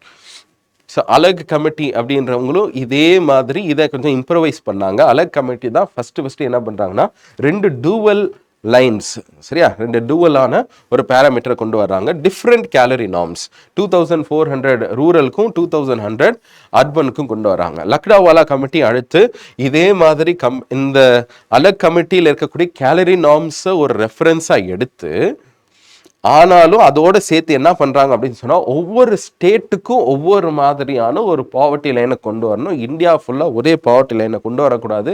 ஏன் அப்படின்னு சொன்னால் இது கன்சியூமரோட ப்ரிஃபரன்ஸ்ன்றது அல்டிமேட்டாக இதில் ரிஃப்ளெக்ட் ஆகுது அப்படின்னு சொன்னால் கன்சியூமர் சாய்ஸஸ் அவன் என்ன மாதிரியான பேஸ்கெட்ஸை அவங்க கன்சியூம் பண்ணுறாங்களோ அதை பொறுத்து தான். ஸோ அதனால் லக்டாவாலா கமிட்டி என்ன பண்ணுதுன்னா சிபிஐ அக்ரிகல்ச்சுரல் லேபர், நம்ம ஆல்ரெடி இன்ஃப்ளேஷன் சாப்டரில் நம்ம படிச்சிருப்போம். ஸ்பெசிஃபிக்கான கன்சியூமர்ஸ்க்கு நம்ம சில இண்டிசஸ் நம்ம கிரியேட் பண்ணியிருந்தோம். அந்த மாதிரி தான் சிபிஐடபிள்யூக்கோ அல்லது சிபிஐடபிள்யூ வச்சு அர்பன் பாவர்ட்டி லைன்ஸ், சிபிஐஏல வச்சு ரூரல் பாவர்ட்டி லைன்ஸ், இந்த மாதிரியான பாவர்ட்டி லைன்ஸில் கண்டிப்பாக ஒரு டிஃப்ரென்சஸ் இருக்கணும்னு சொல்லி ஸ்டேட் டு ஸ்டேட் பாவர்ட்டி லைன்ஸை மாற்றுறாங்க. பிகாஸ் இன்ஃப்ளேஷன் ஒரு ஸ்டேட்டுக்கும் ஒவ்வொரு மாதிரி இருக்குது. சரியா? ஃபஸ்ட்டு ஒரு யூனிஃபார்ம் லைனில் இருந்து கொஞ்சம் டைவர்ஸ் ஆனது இந்த லக்டாவாலா கமிட்டியில். அதுக்கப்புறம் டெண்டுல்கர் கமிட்டியில் என்ன பண்ணுறாங்கன்னா இவங்களும் கேலரி கன்சம்ஷன் அடிப்படையில் தான் நம்ம என்ன பண்ணுறோம் இதை எடுக்கிறோம். ஆனால் கேலரி நார்ம்ஸ் மட்டுமே ஒரு பேசிஸாக இருக்கக்கூடாது. 2400 கேலரிஸ் மட்டும் இருந்தால் அது பாவர்ட்டி இல்லை அப்படின்னு சொல்ல முடியாது. ஸோ அதை மட்டுமே நம்ம இந்த 2400 கேலரிஸ் ஆக்சஸ் பண்ணுறதுக்கு எந்த அளவுக்கு பணம் இருந்தால் போதும் அப்படின்னு செக் பண்ணிட்டு இருந்தோம் அதுக்கு முன்னாடி வரைக்கும். இனிமேல் இந்த கேலரி நார்ம்ஸை தாண்டி கொஞ்சம் எக்ஸ்ட்ராவான பேஸ்கெட்டை உள்ளே கொண்டு வரணும் அப்படின்றாங்க. ஸோ ஹெல்த், ரூரல் ஸ்பெண்டிங் அப்படின்னு சொல்லி. ஆனால் இந்த இடத்துல இந்த எஜுகேஷன் அல்ல மற்ற சர்வீசஸ், இதுக்கான தேவைகள், இதுக்கான எக்ஸ்பெண்டிச்சரையும் உள்ளே கொண்டு வர்றப்ப ரூரலுக்கும் அர்பனுக்கும் டெண்டுல்கர் கமிட்டியிலேருந்து என்ன வந்துச்சு அப்படின்னு சொன்னால் 2 பேருக்கும் ஒரே பேஸ்கெட்டை தான் நம்ம பார்க்குறோம். ஒரே பேஸ்கெட் வச்சு செக் பண்ணுறோம். இப்போ எஜுகேஷன் நம்ம இதுலேயே ஆட் பண்ணியிருப்போம், அதுலேயே ஆட் பண்ணியிருப்போம். அப்போ எஜுகேஷனுக்காக எவ்வளோ செலவு பண்ணியிருக்காங்க, சரி, அந்த செலவு அவங்களால பண்ண முடிஞ்சிருக்கா இல்லையா அப்படின்றத வச்சு பாவர்ட்டி அசஸ் பண்ணுவோம். ஸோ கன்சம்ஷன் பேஸ்கெட் அப்படின்னு ஒரு பேஸ்கெட்டில் ஃபுட்டையும் உள்ள ஒரு நார்மாக கொண்டு வந்தோம். அந்த ஃபுட்லேயும் என்ன இருந்துச்சுன்னா இன்னும் கொஞ்சம் மெத்தடாலஜி உள்ளே போய் பார்க்குறப்ப அந்த ஃபுட் நார்ம்ஸ்லேயும் நம்ம என்ன செக் பண்ணிகிட்டு இருக்கோம் அப்படின்னு சொன்னால் வித்தின் தட் ஃபுட் நார்ம்ஸ் இந்த 2400 கேலரிஸை எதை வச்சுலாம் நம்ம பார்க்கணும். இப்போ 2400 கேலரிஸ் ஸ்பெண்ட் பண்ணுறேன்னா வெறும் கார்போஹைட்ரேட்டை வச்சு மட்டுமே இந்த கேலரிஸை கன்சியூம் பண்ணோம்னா அது சீப்பரான சோர்ஸாக இருக்கும். ப்ரோட்டீனை வச்சு மட்டுமே நம்ம 2400 கேலரிஸ் கன்சியூம் பண்ணால் அது காஸ்ட்லியராக இருக்கும். அதனால் இந்த மிக்ஸ் ஆஃப் நியூட்ரியன்ட் பேலன்ஸை வச்சு செக் பண்ணணும் அப்படின்ற ஒரு ஐடியாவும் இந்த டைமில் தான் உருவாகுது. அதை இன்னும் கொஞ்சம் ரங்கராஜன் கமிட்டியில் கொஞ்சம் எக்ஸ்பேண்ட் பண்ணுறாங்க. என்ன எக்ஸ்பேண்ட் பண்ணுறாங்க அப்படின்னு சொன்னால் இந்த பேஸ்கெட் நம்பர் ஆஃப் ஐட்டம்ஸ் இந்த பேஸ்கெட்டையும் இன்க்ரீஸ் பண்ணுறாங்க. அந்த கேலரி கன்சம்ஷனுக்கு தேவையான அந்த 2400 கான்ஸ்டிடியூவன்ஸ் இருக்கும்ல, அதில் ஃபேட்டு, ப்ரோட்டீன் இதையும் நம்ம ஆட் பண்ணுறோம். ஸோ இந்த மாதிரி ஆட் பண்ணுறப்ப இப்போது இந்த 2400 ஆக்சஸ் பண்ணுறதுக்கு அதிகமான செலவுமாக மாறுது. அதனால தான் இதோட பாவர்ட்டி லைன் டெண்டுல்கர் பாவர்ட்டி லைனை விட அதிகமாக இருந்தது. ஆனால் கவர்மெண்ட் இதை அத்தாரிட்டேட்டிவாக எடுத்துக்கல. ஹவவர் இந்த கமிட்டியை கான்ஸ்டியூட் பண்ணி இந்த இது எல்லாமே ரெக்கார்டில் இருக்குது. சரியா? ஸோ இதுக்கு முன்னாடி நீத்தி ஆயோக் 2021 இந்த மாதிரி புதுசாக ஒரு ப்ராக்டிஸை ஃபாலோ பண்ணுறதுக்கு முன்னாடி வரைக்கும் இந்தியாவோட பாவர்ட்டி ரேட் எது அப்படின்னு சொன்னால் இந்த பாவர்ட்டி லைனை வச்சு தான் நம்ம செக் பண்ணுவோம். அந்த பாவர்ட்டி லைன்றது எதை வச்சு இருக்கு? டெண்டுல்கர் கமிட்டியோட ரேட்ஸை பொறுத்து தான் இருக்குது. இந்த டெண்டுல்கர் கமிட்டி என்ன பண்ணுறாங்க அப்படின்னு சொன்னால் இவ்வளோ நாள் வந்துட்டு இருந்தால் அந்த பேட்டர்னில் சின்ன சின்ன இம்ப்ரூவ்மெண்ட்ஸ் பண்ணி consumption based basket. So poverty எதை பொறுத்து இருந்தது அப்படின்னு சொன்னால் கன்சம்ஷன் அடிப்படையில் பொறுத்து தான் இருக்குது. பாவர்ட்டி இஸ் பேஸ்ட் ஆன் இன்கம்மா, poverty is based on consumption அப்படின்னு கேட்டால் என்னது? Poverty is estimated on the basis of consumption power.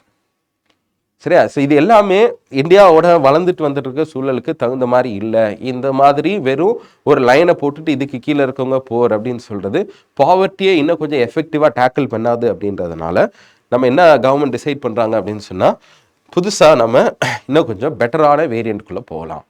சரியா? ஸோ இந்த மாதிரியான பாவர்ட்டி லைன் என்ன பண்ணுதுன்னு சொன்னால் it sex the head count ratio. எத்தனை பேர் போராக இருக்கான்னு மட்டும் தான் செக் பண்ணுது. ஸோ ஹெட் கவுண்ட் ரேஷியோன்னு சொல்லுவாங்க, or absolute poverty. Relative poverty எவ்வளோ, சரியா, இன்டென்சிட்டி ஆஃப் பாவர்ட்டி எவ்வளோ அப்படின்னு சொல்லாது. சரியா? அப்போ இந்த intensity of poverty, the quality of பாவர்ட்டியை கண்டுபிடிக்கிறதுக்காக தான் மல்டி டைமென்ஷனல் பாவர்ட்டி அப்படின்ற ஒரு டேர்ம், அப்படின்ற ஐடியாக்குள்ள உலகத்துலேயும் தெர் வாஸ் சேஞ்சஸ். இந்தியாவிலையும் அந்த global multi dimensional poverty index வந்ததுக்கப்புறம் 2021 நீத்தி ஆயோக் என்ன பண்ணுறாங்கன்னா ஒரு மல்டி டைமென்ஷனல் பாவர்ட்டி இண்டெக்ஸ் 2018 ஆரம்பிச்சிருப்பாங்க. மல்டி டைமென்ஷனல் பாவர்ட்டி இண்டெக்ஸ் அப்படின்னு ஒரு இண்டெக்ஸை உருவாக்கி அதன் அடிப்படையில் இந்தியாவில் எத்தனை பேர் போராக இருக்காங்க, எத்தனை பேர் பாவர்ட்டிலேருந்து வெளியே வந்துட்டாங்க அப்படின்னு சொல்லிட்டு இருக்காங்க. ஓகே, ஸோ நம்ம இப்போது சில கொஸ்டின்ஸை பார்க்கலாம். 2019 யூபிஎஸ்சியில் கேட்ட கொஸ்டின், ஒரு வருஷத்தில் ஏன் அஃபிஷியல் பாவர்ட்டி ஒரு ஸ்டேட்டில் அதிகமாகவும் ஒரு ஸ்டேட்டில் கம்மியாகவும் இருக்குது? சரியா? ஏன் பாவர்ட்டி லைன் ஏன் மேலேயும் கீழே இருக்குது அப்படின்னு சொன்னால் அதுக்கான காரணம் பிகாஸ் ஆஃப் இன்ஃப்ளேஷன். நம்ம ஆல்ரெடி பார்த்த மாதிரி சிபிஐ பேசிஸ்லாம் வச்சு நம்ம கண்டுபிடிச்சோம்ல, அதுதான் இதுக்கு answer. Okay, the competition of poverty in terms of monthly per capita consumption பண்ணுறோம். ஒரு மாதத்துக்கு எந்த அளவுக்கு நம்ம பெர் கேபிட்டா கன்சம்ஷன் பண்ணுறோம் அப்படின்றத ஃபஸ்ட்டு டைம் அதுவும் மிக்ஸ்டு ரெஃபரன்ஸ் பீரியடில் ரெக்கமெண்ட் பண்ண கமிட்டி எது அப்படின்னு சொன்னால் அது டெண்டுல்கர் கமிட்டி தான். இப்போ இந்த மிக்ஸ்டு ரெஃபரன்ஸ்னால் என்ன அப்படின்றதையும் பார்ப்போம். இதுவும் ஒரு பாவர்ட்டி எஸ்டிமேஷனில் ஒரு முக்கியமான ஒரு விஷயம். ஸோ மிக்ஸ்டு ரெஃபரன்ஸ்னால் என்ன, யூனிஃபார்ம் ரீகால்னால் என்ன அப்படின்னு பார்க்குறோம். யூனிஃபார்ம் ரீகால் பீரியட் அப்படின்னு சொல்லுவாங்க. இது எல்லாமே கண்டுபிடிக்கிற மெத்தடில் இருக்கக்கூடிய statistical terms. So uniform recall பீரியட்னா நம்ம பாவர்ட்டி எல்லாத்தையுமே சர்வேயின் அடிப்படையில் தான் நம்ம கண்டுபிடிக்கிறோம். சரிங்களா? ஸோ அப்படி இருக்கிறப்ப நீங்கள் போரா இருக்கீங்களா இல்லையான்றது எப்படி செக் பண்ணுறது? ஸோ நான் ஒரு கொஸ்டின் எடுத்துகிட்டு வரணும், ஒரு கொஸ்டினரை எடுத்துகிட்டு வந்தால் தான் whether you are below the poverty line or not அப்படின்றது எனக்கு தெரியும். இந்த கொஸ்டின் கேட்குறப்ப இப்போ நீங்கள் எவ்வளோ செலவு பண்ணுறீங்கிறத வச்சு தான் கன்சம்ஷன் அடிப்படையில் தான் பாவர்ட்டி லைன் இவ்வளோ நாள் இருந்திருக்கு. அப்போ அதை எப்படி செக் பண்ணுவாங்க? ஒரு மாதத்தில் நீங்கள் எவ்வளோ செலவு பண்ணீங்க எஜுகேஷனுக்கு நான் செலவு நல்லா பண்ணியிருந்தா தென் maybe you will not be considered poor. செலவு ரொம்ப கம்மியாக இருக்குது அப்படின்னு வச்சுப்போம். செலவு ரொம்ப கம்மியாக இருக்குது, ஒரு செலவு பண்ணது எனக்கு தெரியலன்றீங்க. ஏன் அது தெரியல அப்படின்னு சொன்னால் இப்போ முன்னாடி ஃபுட்டு மட்டும்தான், ஒரு கேலரி மட்டும்தான் வச்சுருந்தோம். ஆனால் டெண்டுல்கர் கமிட்டியில் என்ன பண்ணுறோம், கேலரியோடு சேர்த்து நம்ம மற்ற ஐட்டம்ஸும் இல்லை இன்க்ளூட் பண்ணுறோமா. அப்போ எஜுகேஷன் ஹெல்த் கேர்லாம் வச்சுப்போம். அப்போ இந்த எஜுகேஷன் ஹெல்த் கேருக்கு எவ்வளோ ஸ்பெண்ட் பண்ணோம், ஒரு மாதம் ஃபுல்லாக ஸ்பெண்டே பண்ணியிருக்க மாட்டோம். அப்போ அந்த டைமில் ஒரு சர்வே கேட்டாங்கன்னா எல்லாத்துக்கும் ஒரே ரீகால் பீரியட் அப்படின்னு சொல்லுவாங்க. அதுக்கு பேர் தான் யூனிஃபார்ம் ரீகால் பீரியட். ஒரு மாதத்தில் நீங்கள் எவ்வளோ செலவு பண்ணீங்கன்றதை ரீகால் பண்ணணும்னு சொன்னால் it is very difficult to do for certain miscellaneous items. சரியா? சர்வீசஸ்க்குலாம் நம்ம அப்படி பண்ணுறது ரொம்ப கஷ்டமாக இருக்குது. ஃபுட்டு இந்த மாதிரியான வெரைட்டிஸ்க்கெலாம் நம்மளால் பண்ணிட முடியுது. சரியா? ஸோ அந்த மாதிரி யூனிஃபார்ம் ரீகால் பீரியடை பயன்படுத்தினா இது நல்லா இருக்காதுன்னு சொல்லிட்டு மிக்ஸ்டு ரெஃபரன்ஸ் பீரியடுன்றாங்க. இந்த ரெஃபரன்ஸ் பீரியட்ன்றது ஒரு மாதம் காலத்தில் ஒரு மாதத்தை எடுத்துகிட்டு அந்த மாதத்தில் ஃபுல்லாக என்னென்ன பண்ணீங்கன்னு கேட்டால் அது பேர் யூனிஃபார்ம். ரெஃபரன்ஸ் பீரியட் வேறு மாதிரி வச்சுக்கிறது. எப்படி வச்சுக்கிறது?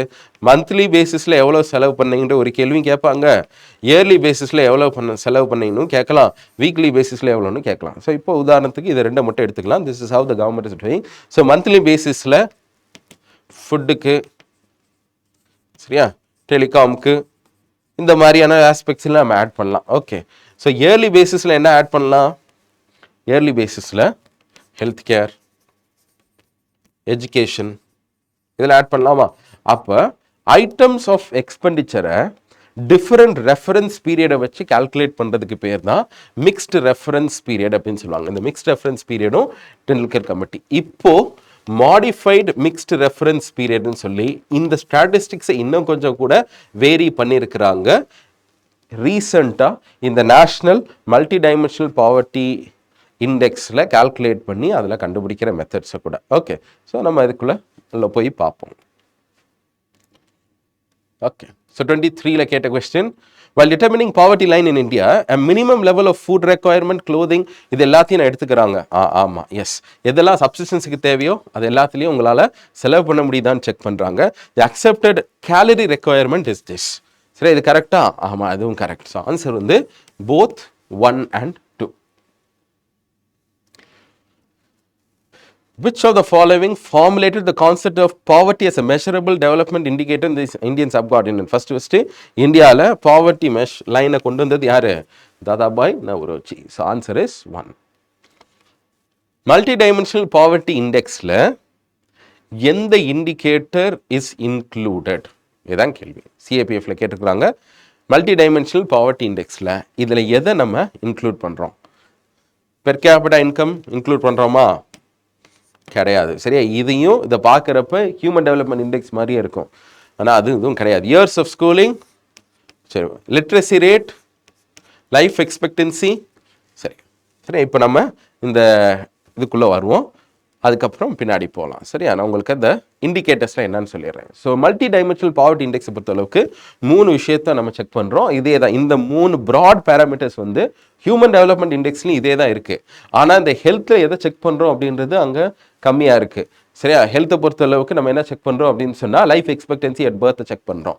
எஜுகேஷனை பொறுத்தளவுக்கு mean years of schooling and expected years of ஸ்கூலிங்கை செக் பண்ணுறோம். சரியா, ஸோ அதே மாதிரி தான் இங்கேயும் என்ன பண்ணுறோன்னா இயர்ஸ் ஆஃப் ஸ்கூலிங்கும் எத்தனை ஸ்கூல் அட்டண்டன்ஸ், ரியல் அட்டண்டன்ஸையும் நம்ம செக் பண்ணுறோம். So mean years of schooling அதை நம்ம இன்க்ளூட் பண்ணுறோமா? எஸ், இது மட்டும்தான் நம்ம இன்க்ளூட் பண்ணுறோம். கேள்வி என்ன? What is included? இந்த லிட்ரஸி ரேட்டோ, லைஃப் எக்ஸ்பெக்டன்சியோ, பெர் கேபிட்டா இன்கம்மை நம்ம எடுக்கிறது கிடையாது. பெர் கேபிட்டா இன்கம்ன்றது ஸ்டாண்டர்ட் ஆஃப் லிவிங்கில் வரலாம், அது வந்து ஹியூமன் டெவலப்மெண்ட் இண்டெக்ஸில் பெர் கேபிட்டா ஜிஎன்ஐன்னு சொல்லுவாங்க. ஆனால் இங்கே பார்த்தீங்கன்னா cooking fuel, sanitation, drinking water, இந்த மாதிரியான பேராமீட்டர்ஸ் தான் நம்ம செக் பண்ணுறோம். இது ஒவ்வொன்றுமே 1/3 1/3 வெயிட்டேஜ், 1/3 வெயிட்டேஜ், 1/3 வெயிட்டேஜ், எல்லாருக்கும் ஈக்குவல் வெயிட்டேஜ் தான். ஆனால் இதில் அதிகமான பேராமீட்டர்ஸ் இந்த ஸ்டாண்டர்ட் ஆஃப் லிவிங்கில் தான் இருக்குது. இது குளோபலாக பார்க்குறப்ப இந்த மெட்டர்னல் ஹெல்த்தும் பேங்க் அக்கௌண்ட்டும் கிடையாது. இந்த மெட்டர்னல் ஹெல்த்தும் பேங்க் அக்கௌண்ட்டும் இந்தியா ஸ்பெஷலாக இன்க்ளூட் பண்ணியிருக்கிறாங்க. ஸோ 2 அடிஷ்னல் பேராமீட்டர்ஸ் அப்படின்றது, ஸோ 2 அடிஷ்னல் இண்டிகேட்டர்ஸ்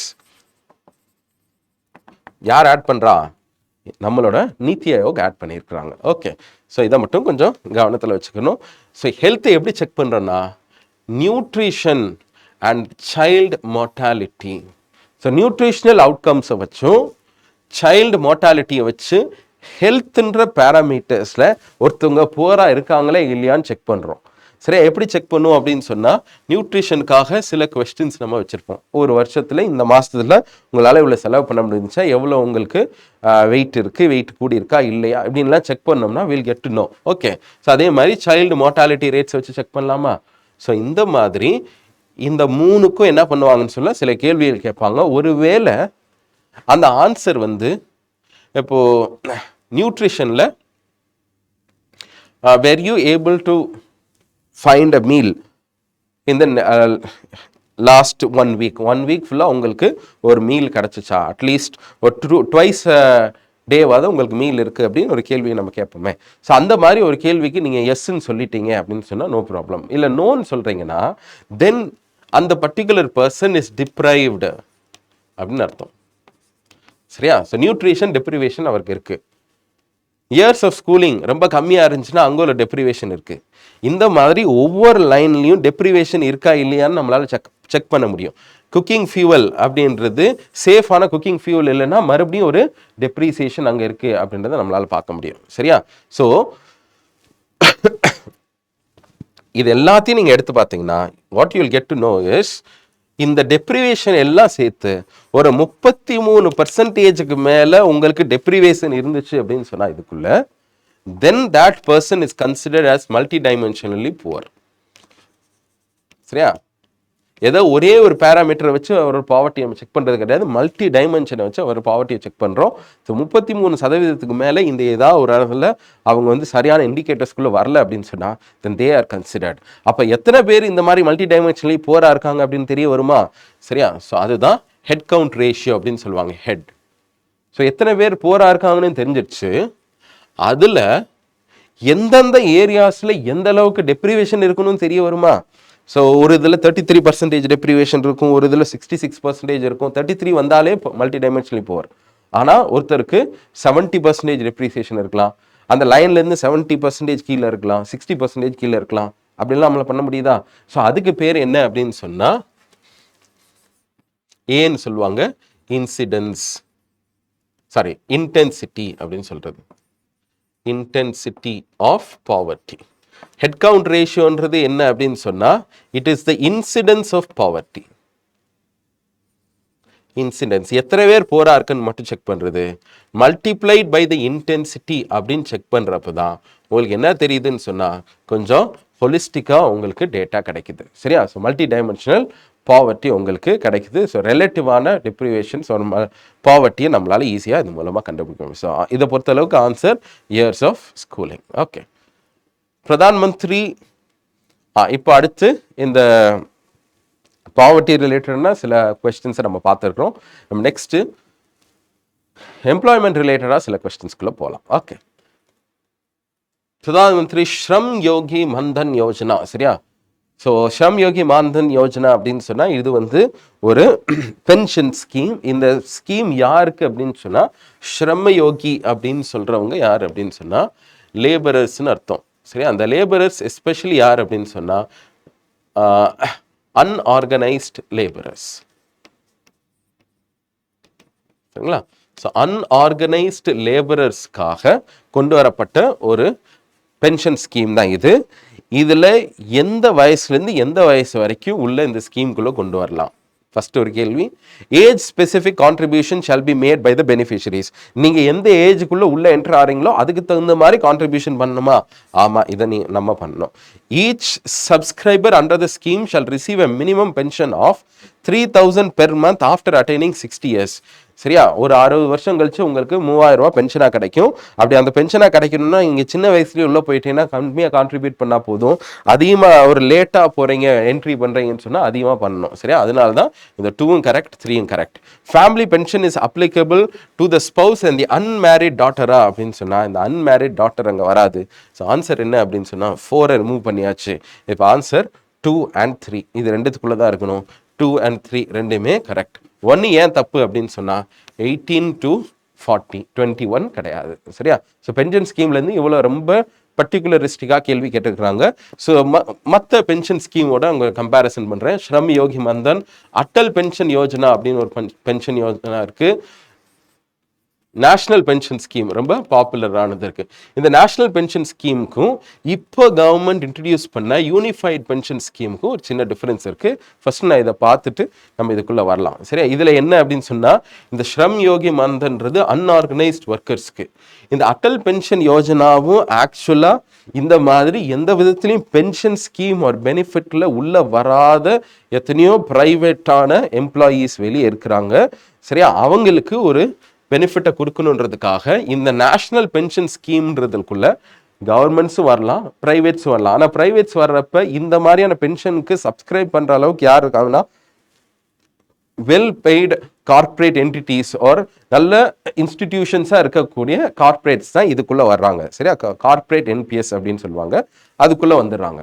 அப்போ நிறையா சின்ன சின்ன ஆர்கனைசேஷன்ஸ் இருக்குது, ப்ரைவேட் என்டிட்டிஸ், அவங்களுக்கு எந்த ப்ரோக்ராம்ஸுமே இல்லையே அப்படின்னு சொல்லிட்டு இந்த என்பிஎஸ் வாலண்டியராகவே இருந்தாலுமே அவங்களை எக்ஸ்க்ளூசிவாக டார்கெட் பண்ணுறதுக்காக தான் இந்த அட்டல் பென்ஷன் யோஜனா பண்ணோம். இந்த அட்டல் பென்ஷன் யோஜனாவோட ஸ்கீம் டீட்டெயில்ஸை வச்சு நம்ம என்ன பண்ணோம்னா அன்ஆர்கனைஸ் செக்டர்லேருந்தும் கூட வரணும்னு சொல்லி நம்ம பிளான் பண்ணோம். பட் ஸ்பெசிஃபிக்காக அன்ஆர்கனைஸ்டுக்காகவே நம்ம கொண்டு வரல. அதுக்காக தான் இந்த ஸ்ரம் யோகி மான்தன் யோஜனா அப்படின்றத ஒன்று கொண்டு வரோம். இது ரெண்டுலையுமே என்ட்ரி ஏஜ் 80 to 40, 80 to 40. என்பிஎஸை பொறுத்தளவுக்கு 65 இயர்ஸ் வரைக்குமே நீங்கள் என்ட்ரி பண்ணிக்கலாம்.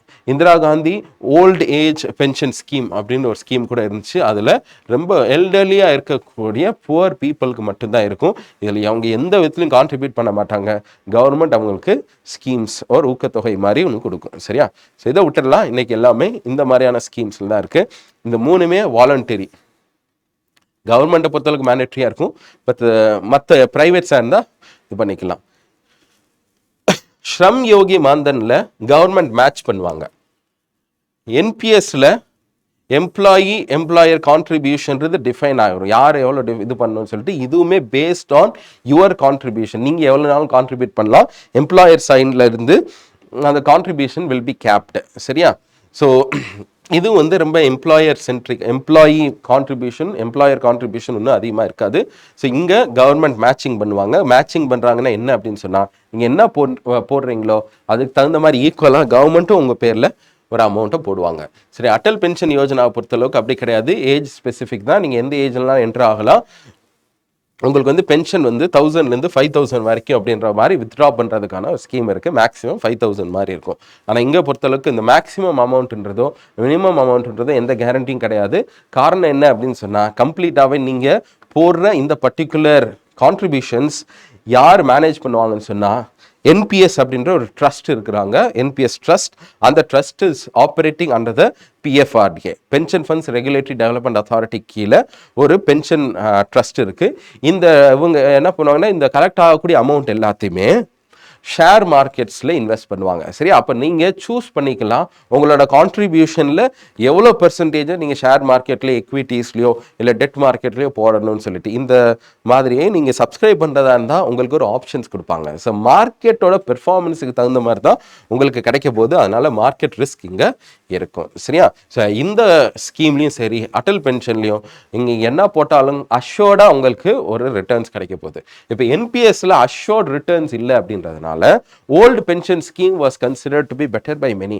இப்போ இது ரெண்டையும் பேலன்ஸ் பண்ணணும் அப்படின்றதுக்காக யூனிஃபைடு பென்ஷன் ஸ்கீம் அப்படின்னு கொண்டு வந்திருக்காங்க. இந்த யூனிஃபைடு பென்ஷன் ஸ்கீமோட ரோல் என்ன அப்படின்னு சொன்னால், இந்த யூனிஃபைடு பென்ஷன் ஸ்கீம் மூலமாக என்பிஎஸ்ல இருக்கிறவங்க ஒருவேளை மார்க்கெட் பேசிஸில் எனக்கு வேண்டாம், எனக்கு கண்டிப்பாக நான் 60 இயர்ஸ் ஆகிறப்ப எனக்கு 30,000 வேணும், 40,000 வேணும், ஒரு கேரண்டீடான ஒரு ரிட்டர்ன்ஸ் வேணும் அப்படின்னு சொன்னால் இதே வாலண்டரி கான்ட்ரிபியூஷனை வேறு மாதிரி கொஞ்சம் மாற்றிக்கலாம். இந்த மாதிரி எங்களுக்கு வேணும் அப்படின்னு சொல்லி ஆப்ட் பண்ணுறவங்களுக்கு கவர்மெண்ட் லாஸ்ட் இயர்லேருந்து ஒரு ஆப்ஷனை கொடுத்துருக்குறாங்க. அந்த ஆப்ஷனுக்கு பேர் தான் யூனிஃபைடு பென்ஷன் ஸ்கீம்.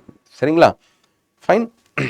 ஸோ இதுலேயும் இது வந்து என்பிஎஸ் ஆப்ரேட் பண்ணுறது பிஎஃப்ஆர்டிஏ, ஏபிஒய் வந்து ஃபினான்ஸ் மினிஸ்ட்ரியிலே இருக்கும். ஸ்ரம் யோகி மான்தன் யோஜனான்றது லேபர் அண்ட் எம்ப்ளாய்மெண்ட்டுக்குள்ளே இருக்குது. Okay. All casual workers are entitle for EPF coverage.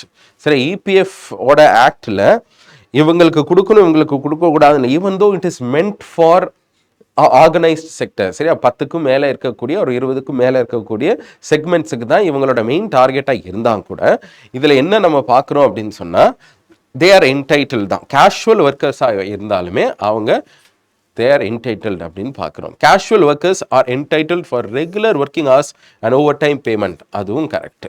சரி, இது எல்லாமே இப்போ ரீசெண்டாக 2020க்கு அப்புறம் லேபர் கோட்ஸ் எல்லாம் நிறையா வந்தது கூட ஒரு அடையாளமாக நம்ம லேபர்லேருந்து எம்ப்ளாய்மெண்ட்லேருந்து சில கொஸ்டின்ஸ் வர்றதையும் நம்மளால் பார்க்க முடியுது. Government can by notification specify that the establishment shall pay wages. இந்த அளவுக்கு ரொம்ப ஸ்பெசிஃபிக்காக உள்ளே போய் பார்க்கணுன்னு அவசியம் கிடையாது. பட் கேன் அப்படின்னு இருக்கிறதுனால மேக்ஸிமம் அது கரெக்டாக தான் இருக்கணும். So answer will B 1, 2 and 3. Okay. Maybe இந்த கோட் ஆன் வேஜஸ் எல்லாம் பார்த்துட்டு நம்ம இதுக்குள்ளே வரலாம். ஸோ இந்த லேபர் கோட்ஸை பொறுத்த அளவுக்கு 4 லேபர் கோட்ஸ் அப்படின்றத நீங்கள் படிச்சிருப்பீங்க. ஜஸ்ட் ஒரு குவிக்கான ரிவிஷன் பண்ணலாம். Code on wages, industrial relations code, social security code and occupational safety, health and working conditions code அப்படின்னு சொல்லக்கூடிய இந்த 3 கோட். சரியா? ஸோ இதில் minimum wages act, payment of wages, bonus act, equal remuneration, இந்த மாதிரியான ஆக்ட் எல்லாத்தையுமே replace பண்ணிவிட்டு அதுக்கு போல் ஒரே ஆக்டை கொண்டு வரோம். இண்டஸ்ட்ரியல் டிஸ்பியூட்ஸ், ட்ரேட் யூனியன்ஸ், இதெல்லாம் industrial relation. EPF ESI, maternity benefit, gratuity, worker compensation, இந்த மாதிரியான ஆக்ட்ஸ் இருந்துச்சு. இந்த ஆக்ட்ஸ் எல்லாத்தையும் ரிமூவ் பண்ணிட்டு சிம்பிளான ஒரு சோஷியல் செக்யூரிட்டி கோடு ஒன்று கொண்டு வரோம்.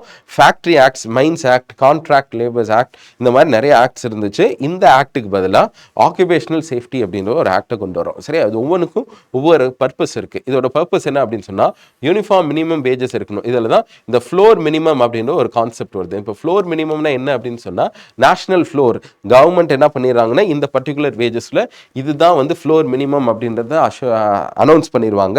ஸ்டேட் கவர்மெண்ட்ஸ் அதுக்கு மேலே வந்து அவங்களும் ஒரு மினிமம் வேஜஸ் கொடுக்கலாம்.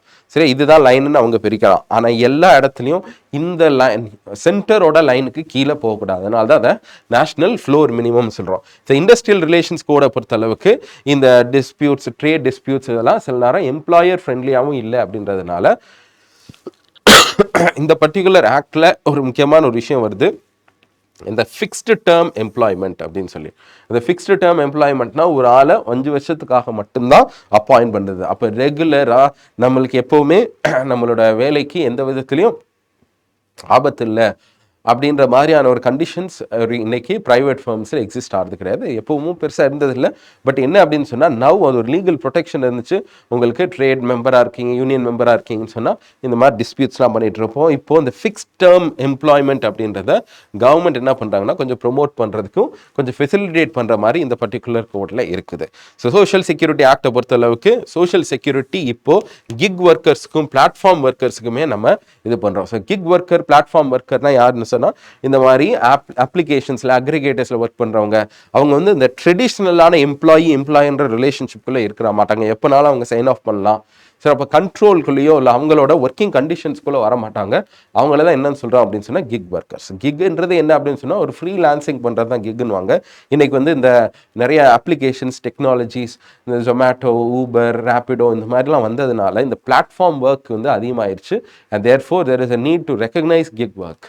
சரி, அப்போ இந்த கிக் ஒர்க்கர்ஸ்னா யாருன்னு சொல்லி லீகலாக ஃபர்ஸ்ட் டைம் இந்தியாவில் ரெக்கக்னைஸ் பண்ணியிருக்கோம். எந்த ஆக்ட் மூலமாக அப்படின்னு சொன்னால் இந்த சோஷியல் செக்யூரிட்டி கோட் மூலமாக. ஓகே, ஸோ அதே மாதிரி 40க்கு மேலே இருக்கிறவங்க கம்பெனி ஒருத்தவங்க இருக்காங்கன்னு சொன்னால் அங்கே எப்படிலாம் கண்டிஷன்ஸ் இருக்கணும் அப்படின்லாம் சொல்லி இது பண்ணுறோம். ஒரு பக்கம் இது என்ன அப்படின்னு சொன்னால் லேபர் கோட்ஸ்ன்றது it's a balance between employee and employer. எம்ப்ளாயருக்கும் சாதகமாக சில சட்டங்கள் இருக்கணும் அப்படின்றதுக்காக கொண்டு வரப்பட்ட சில ரிஃபார்ம்ஸ் தான் இந்த பர்டிகுலர் ரிஃபார்ம்ஸ். ஓகே, சும்மா இப்போது நம்ம கொஸ்டின்ஸ்குள்ளே போய் பார்ப்போம். Industrial employment central amendment rules. சரி, இதெல்லாம் if rules for fixed term employment are implemented, it becomes to lay off the workers. ஆமாம், இது கரெக்ட் தான்.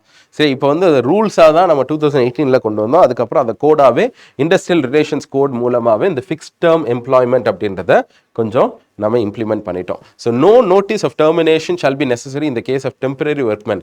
யாராவது ஒருத்தவங்க டெம்பரரியாக வச்சுருக்காங்கன்னா அவங்களுக்கு கண்டிப்பாக நம்ம வந்து செவரன்ஸ் கொடுக்கணும் அல்லது டெர்மினேஷன் நோட்டீஸ் கொடுக்கணும் அப்படின்லாம் அவசியம் கிடையாது.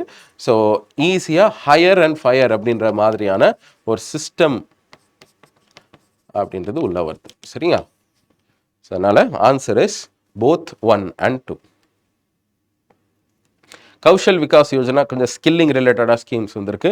இது லேபர் அண்ட் எம்ப்ளாய்மெண்ட் கிடையாது, மினிஸ்ட்ரி ஆஃப் ஸ்கில் டெவலப்மெண்ட். சரியா? So training and soft skills, digital literacy, அது கரெக்ட் தான். நேஷ்னல் ஸ்கில் குவாலிஃபிகேஷன் ஃப்ரேம் ஒர்க்குள்ளே இதோட காம்படென்சிஸ் எல்லாமே இருக்கணும், அதுவும் கரெக்ட் சார். ஸோ ஆன்சர் வந்து 2 and 3. சரி, ஸ்கில் ரிலேட்டடாக ரீசெண்ட் இயர்ஸில் பெருசாக கொஸ்டின்ஸ் வந்தது கிடையாது, ஆனாலுமே இது ஒரு முக்கியமான area in development. Okay, national skills qualification ஃப்ரேம்ஒர்க்கில் learner can acquire the certification for competence only 3. ஃபார்மலாக மட்டும்தான் சர்டிஃபிகேட் வாங்க முடியுமா? ஸ்கில் சர்டிஃபிகேட் அப்படி கிடையாது. சரியா? ஸோ இன்ஃபார்மலாகவும் ட்ரெடிஷ்னலான நாலேஜை வச்சு கூட நம்மளால் வாங்க முடியும். அதுதான் வந்து ரெக்கக்னிஷன் ஆஃப் ப்ரையர் லேர்னிங் அப்படின்னு சொல்லுவாங்க, ஆர்பிஎல் சொல்லுவாங்க, ரெக்கக்னிஷன் ஆஃப் ப்ரையர் லேர்னிங். அது என்னன்னு ஒரு கொஸ்டின் இருக்குது, அந்த டைமில் கூட பேசுவோம். And outcome expected from the implementation is the mobility. ஆமாம், ஒரு வொகேஷனலுக்கும் ஜென்ரல் எஜுகேஷனுக்கு இடையில ஈஸியாக ஒரு ஸ்கில் லெவல்லேருந்து அக்வயர் பண்ணி இன்னொன்றுக்கு போகலாம். அது கரெக்ட் தான். ஸோ அது கரெக்ட், இது இன்கரெக்ட். ஓகே, அதான் இங்கே போட்டு பாருங்க. Recognition of prior learning scheme அப்படின்னா என்ன அப்படின்னு சொன்னால், certifying the skills acquired by construction workers through traditional channels. சரியா? அப்போ ட்ரெடிஷ்னலாக அதாவது ஒரு யூனிவர்சிட்டியோ அல்லது ஏதாவது ஒரு இடத்துல இருந்தால் மட்டும்தான் அதை வந்து ஸ்கில் சர்டிஃபிகேட்ஸாக நம்ம எடுத்துகிட்டு இருக்கோமே. அப்படி இல்லாமல் பல வருஷமாக நான் ஒரு கார்பெண்டராக இருக்கேன், நிறைய வருஷங்களாக I am working as a mason அப்படின்னு சொன்னால், இது வந்து ஒரு ட்ரெடிஷ்னலாக ஏதோ ஒரு சேனல் மூலமாக நான் ஒரு ஸ்கில்லை கற்றுக்கிட்டே இருந்திருக்கிறேன்ல, ஒரு எலக்ட்ரீஷியனாக இருக்கிறேன், தட்ஸ் ஒரு ஸ்கில். ஸோ இந்த ஸ்கில்ஸ் எல்லாத்துக்குமே எனக்கு சர்டிஃபிகேட் கிடையாது, but my experience is my certificate. அதெல்லாம் வந்து கவர்மெண்ட் ரெக்கக்னைஸ் பண்ண ஆரம்பித்தாங்க, அதை ஒரு ஸ்கில்ஸாக நம்ம எடுத்துக்கலாம் அப்படின்னு சொல்லிட்டு. சரி, அதுதான் வந்து ரெக்கக்னிஷன் ஆஃப் ப்ரையர் லேர்னிங் சொல்லுவாங்க. அதுதான் இந்த கொஸ்டினில் நம்ம பார்க்குறோம். என்ன அப்படின்னு சொன்னால், நேஷ்னல் ஸ்கில்ஸ் குவாலிஃபிகேஷன் ஃப்ரேம் ஒர்க்கில் இந்த recognition of prior learning is also there. அதனால ஃபார்மல் லேர்னிங் தான் இருக்கணும்னு அவசியம் கிடையாது. Okay, disguised unemployment generally means what? Disguised அன்எம்ப்ளாய்மெண்ட்னா என்ன? Marginal productivity is 0. சரியா, இது என்ன மீனிங் அப்படின்னு சொன்னால், நிறைய பேர் வேலை பார்த்துட்டு இருக்க மாதிரி இருக்கும், ஒரு 10 பேர் வேலை பார்த்துட்டு இருப்பாங்க, 10 ஒர்க்கர்ஸ் ஆர் தேர், நிறைய பேருக்கு எம்ப்ளாய்மெண்ட் இருக்க மாதிரி இருக்கும். ஆனால் ஆக்சுவலாக பார்த்தோம்னா ஒரு வேளை ஒரு 2 பேர் வெளியே இருந்தாங்கன்னா கூட பெரிய லெவலில் ப்ரொடக்டிவிட்டி பாதிக்காது. அப்போது பேருக்கு தான் அங்கே எம்ப்ளாய்மெண்ட் இருக்கே தவிர, அந்த எம்ப்ளாய்மெண்ட்னால ஒரு டீசெண்டான ஒரு இன்கமோ ஒரு ஜாப் சாட்டிஸ்ஃபேக்ஷனோ எதுவுமே ஒரு ப்ரொடக்டிவிட்டியோ பெருசாக இருக்காது. இன்கம்மை விடுங்க, ப்ரொடக்டிவிட்டி. நம்ம ஒருத்தங்க நிறைய லேபரர்ஸ் இருக்காங்கன்னா லேபர் அவுட்புட் இன்க்ரீஸ் ஆகணும்ல. ஸோ லேபர் அவுட்புட் இன்க்ரீஸ் ஆகாமல் இருக்கும். ஸோ 10 ஒர்க்கர்ஸ் இருக்கிறாங்க அப்படின்னு சொன்னால் இதை 5 பேர் இருந்தாலே அதை பண்ணிட முடியும். அப்போ 5 ஒர்க்கர்ஸ் ஆர் ஒர்க்கிங், எக்ஸ்ட்ராவாக ஒருத்தர் உள்ளே வராரு, அந்த எக்ஸ்ட்ராவாக வர்றதுனால அவுட்புட்ன்றது 100லேருந்து 120 மாறணும். ஆனால் அதே 100ல் இருக்குன்னா இந்த 100ஓட அவுட்புட்டை வச்சு தான் இந்த 5 பேருக்கு டிஸ்ட்ரிபியூட் ஆக போகுது. சரியா? ஸோ இந்த மாதிரி பண்ணுறதுக்கு பேர் தான், இந்த மாதிரியான அன்எம்ப்ளாய்மெண்ட்டுக்கு பேர் தான் டிஸ்கைஸ்ட் அன்எம்ப்ளாய்மெண்ட். டிஸ்கைஸ்ட் அன்எம்ப்ளாய்மெண்ட்டில் marginal productivity of labour is 0. இதுதான் ஒரே கண்டிஷன். என்ன கண்டிஷன்னா, ஒரு லேபர் உள்ள ஆட் ஆகுறதுனால அவர்னால ஒரு எக்ஸ்ட்ராவான ப்ரொடக்டிவிட்டி அங்கே இருக்காது அப்படின்னு சொல்லி பார்க்குறோம். Disguised unemployment is one of the major problems of Indian agriculture. Indian அக்ரிகல்ச்சரில் அதிகமாக டிஸ்கைஸ்ட் அன்எம்ப்ளாய்மெண்ட் இருக்குது. ஏன்னா இதுதான் one of the largest employers of India. Okay, so employers அதிகமாக இருந்தாலுமே அதுக்கான அவுட்கம் பெருசாக நம்மளுக்கு இல்லை அப்படின்னு நம்மளால் பார்க்க முடியுது. Okay, hotels, restaurants, motor transports, இந்த மாதிரியான 4 இடங்களில் எங்கெங்கெல்லாம் இந்த எம்ப்ளாயி ஸ்டேட் இன்சூரன்ஸ் அப்ளை ஆகும்னா எல்லா இடங்களையும் அப்ளை ஆகும். இங்கே அப்ளை ஆகணும், அப்ளை ஆகக்கூடாதுன்னு சொல்லிட்டு ஸ்பெசிஃபிக்காக ஒன்றும் ப்ரோஹிபிஷன்ஸ்லாம் இல்லை. Even though it is meant for organised, அன்ஆர்கனைஸ்டாகவும் இன்ஃபார்மலாக இருக்கக்கூடிய ஏரியாஸ்லையும் நம்ம என்ன பண்ண முடியும், இதை அப்ளை பண்ண முடியும். Okay, so next, national skill development மிஷனில் என்னென்னலாம் சப் மிஷன்ஸ் இருக்குது? இன்ஸ்டிடியூஷனல் ட்ரைனிங் இருக்கும். ஆமாம், லெவரேஜிங் பப்ளிக் இன்ஃப்ராஸ்ட்ரக்சரை பயன்படுத்துகிற மாதிரியான சில மிஷன்ஸ் இருக்குது ஸ்கில் டெவலப்மெண்ட்டில். ஓவர்சீஸ் எம்ப்ளாய்மெண்ட்டை இன்க்ரீஸ் பண்ணுறதுக்கும் ஸ்கீம் இருக்குது. சரியா? ஸோ எல்லாமே அதில் ஸ்கில் டெவலப்மெண்ட் மிஷனில் வரும். எம்ப்ளாய்மெண்ட்டோட கண்டிஷன்ஸை பொறுத்தளவுக்கு எக்கானமி எப்படிலாம் நம்ம பிரிக்கிறோம் அப்படின்ற கேள்வி. சரியா? ஸோ எப்படி பிரிக்கிறோம் நம்ம இங்கே? ஆர்கனைஸ்ட் அண்ட் அன்ஆர்கனைஸ்ட் செக்டர், இதுதான் ஆன்சர். சரியா? அப்போ எம்ப்ளாய்மெண்ட் கண்டிஷன்ஸ், சரியா, நிறைய பேர் என்ன பண்ணுவாங்க, சைஸ் ஆஃப் பிஸ்னஸ் அப்படின்னு சொல்லுவாங்க. ஒரு பிஸ்னஸோட சைஸ், அந்த பிஸ்னஸில் நம்பர் ஆஃப் ஒர்க்கர்ஸ் 10 20 அப்படின்றத பொறுத்து அன்ஆர்கனைஸ்டா ஆர்கனைஸ்டா அப்படின்னு சொல்லி பிரிப்போம் அப்படின்னு சொல்லுவாங்க. ஆக்சுவலாக ஆர்கனைஸ்ட் அன்ஆர்கனைஸ்டுன்றது எம்ப்ளாய்மெண்ட் கண்டிஷன்ஸ் தான். எம்ப்ளாய்மெண்ட் கண்டிஷன்ஸ் பெரும்பாலும் ஒரு 10க்கு மேலே இருக்கிறப்ப கவர்மெண்ட் சில சட்டங்கள் மூலமாகவும் லேபர் லாஸ் மூலமாகவும் ஒரு 10க்கு மேலே எம்ப்ளாய் ஆகிறாங்கன்னா அவங்களுக்கு இந்த மாதிரியான விதிமுறைகளை நம்மளால் போட முடியுது. அதனால தான் எப்படி ஆகுதுன்னா, காலகட்டங்களில் ஒரு 10க்கு மேலே இருந்தாலே அது ஆர்கனைஸ்டுன்ற மாதிரி ஆகுது. ஏன்னா அவங்களுக்கான ஒர்க்கிங் கண்டிஷன்ஸ் ஒரு எக்கனாமிக் கண்டிஷன்ஸ் ஓரளவுக்கு ப்ரொடெக்டிவாக இருக்கும். சரியா? ஸோ ஆர்கனைஸ்ட் அண்ட் அன்ஆர்கனைஸ்டுன்னு சொல்லி நம்ம பார்க்குறோம். So employment conditions, if the employment conditions are stable, it is organized. If it is not so protected, it is an unorganized. இப்போ இன்ஃபார்மல் அப்படின்னா என்ன பொறுத்து? இன்ஃபார்மல், ஃபார்மல், இது எதுக்கு? This is the applicability of, இதை எப்படி பிரிக்கிறாங்கன்னா, applicability R the availability of social security. Social security ஸ்கீம்ஸாக இருக்கக்கூடிய பென்ஷன், சரியா, லேபர் ரைட்ஸ் இந்த மாதிரி பென்ஷன் அல்லது இன்சூரன்ஸ் இந்த மாதிரி எதுவுமே ஒரு பர்டிகுலர் எம்ப்ளாயிக்கு வழங்கப்படலை அப்படின்னு சொன்னால் then that employee is a informal employee. அப்போது ஆர்கனைஸ்டுனாலே ஒரு 10க்கு மேலே வச்சுருக்கிறோம், ஒரு நம்பர் வச்சுருப்போமே, 10 மெம்பர்ஸ்க்கு மேலே இருந்துச்சுன்னா அப்ளிகபிலிட்டி ஆஃப் லாஸ், அதனால அவங்கள ஆர்கனைஸ்டாக நம்ம வந்து கன்சிடர் பண்ணுறோம். ஆர்கனைஸ்டாக இருந்தால் எல்லா ஆர்கனைஸ்டான ஆர்கனைசேஷன்ஸ்லேயும் அவங்களோட எம்ப்ளாயீஸ் எல்லாருக்குமே சோஷியல் செக்யூரிட்டி பெனிஃபிட்ஸ் போய் சேருதா அப்படின்னு சொல்லி பார்த்தோம்னா அங்கே இல்லை. அதனால தான் organised is equal to formal அப்படின்ற மாதிரியான கோரிலேஷன் இருக்கக்கூடாது. சரியா? இன்ஃபார்மல்னாலே அன்ஆர்கனைஸ்டாக இருக்கக்கூடிய செக்டர்ஸில் 7 பேர் தான் இருக்கிறாங்க ஒரு பர்டிகுலர் ஆர்கனைசேஷனில், அது அன்ஆர்கனைஸ்ட் தான். ஆனால் அந்த 7 மெம்பருக்கும் என்ன பண்ணலாம் அப்படின்னு சொன்னால் அந்த பர்டிகுலர் கம்பெனி பார்த்து அவங்களுக்கு சோஷியல் செக்யூரிட்டி பெனிஃபிட்ஸை எக்ஸ்டெண்ட் பண்ணலாம். அப்படி எக்ஸ்டெண்ட் பண்ணிட்டாங்கன்னா தே ஆர் ஃபார்மல் ஒர்க்கர்ஸ். சரியா? அவங்களுக்கு தனியாக பேன் கார்டு அவங்களுக்கு ஏதோ ஒன்று கொடுத்து பேங்க் அக்கௌண்ட் கொடுத்து இப்படி பண்ணிட்டோம்னாலே அவங்க வந்து ஃபார்மல் எக்கானமிக்குள்ளே வந்துடுறாங்க. சரியா? ஸோ ஃபார்மலுக்கும் இன்ஃபார்மலுக்கும் இது என்ன டிஃபரன்ஸ் அப்படின்னு சொன்னால் it is on the basis of the applicability R the availability of social security benefits. Okay. The employment that occurs due to changes in the technology. டெக்னாலஜினால ஏதாவது ஒரு பர்டிகுலர் அன்எம்ப்ளாய்மெண்ட் நடக்குது அப்படின்னு சொன்னால் அதை நம்ம ஸ்ட்ரக்சரல் அன்எம்ப்ளாய்மெண்ட் அப்படி தான் சொல்லணும். CDS 2021 the mismatch, அது ஒரு பர்டிகுலர் ரீஜனில் அவங்க ஒரு மாதிரியான ஒரு ஆக்குபேஷன் பேட்டர்ன் இருக்குது, ஆனால் ஒர்க்கரோட அவைலபிலிட்டி என்ன இருக்குது, வேற மாதிரி இருக்குது. சரியா? அப்போ அது என்னன்னு சொல்லலாம் அப்படின்னு சொன்னால் அது வந்து this is again an example of structural unemployment. சரியா? ஸோ ஆக்குபேஷனல் பேட்டர்ன் ஒரு மாதிரி இருக்குது, ஆனால் அதுக்கு தகுந்த மாதிரி அவங்கக்கிட்ட என்ன இல்லை, அவைலபிலிட்டி ஆஃப் ஒர்க்கர்ஸோ கரிக்குலமோ ஸ்கூல் எஜுகேஷனோ காலேஜ் எஜுகேஷனோ அதுக்கு தகுந்த மாதிரி இல்லை. இதுவும் ஒரு எக்ஸாம்பிள் ஆஃப் இதுதான். சரியா?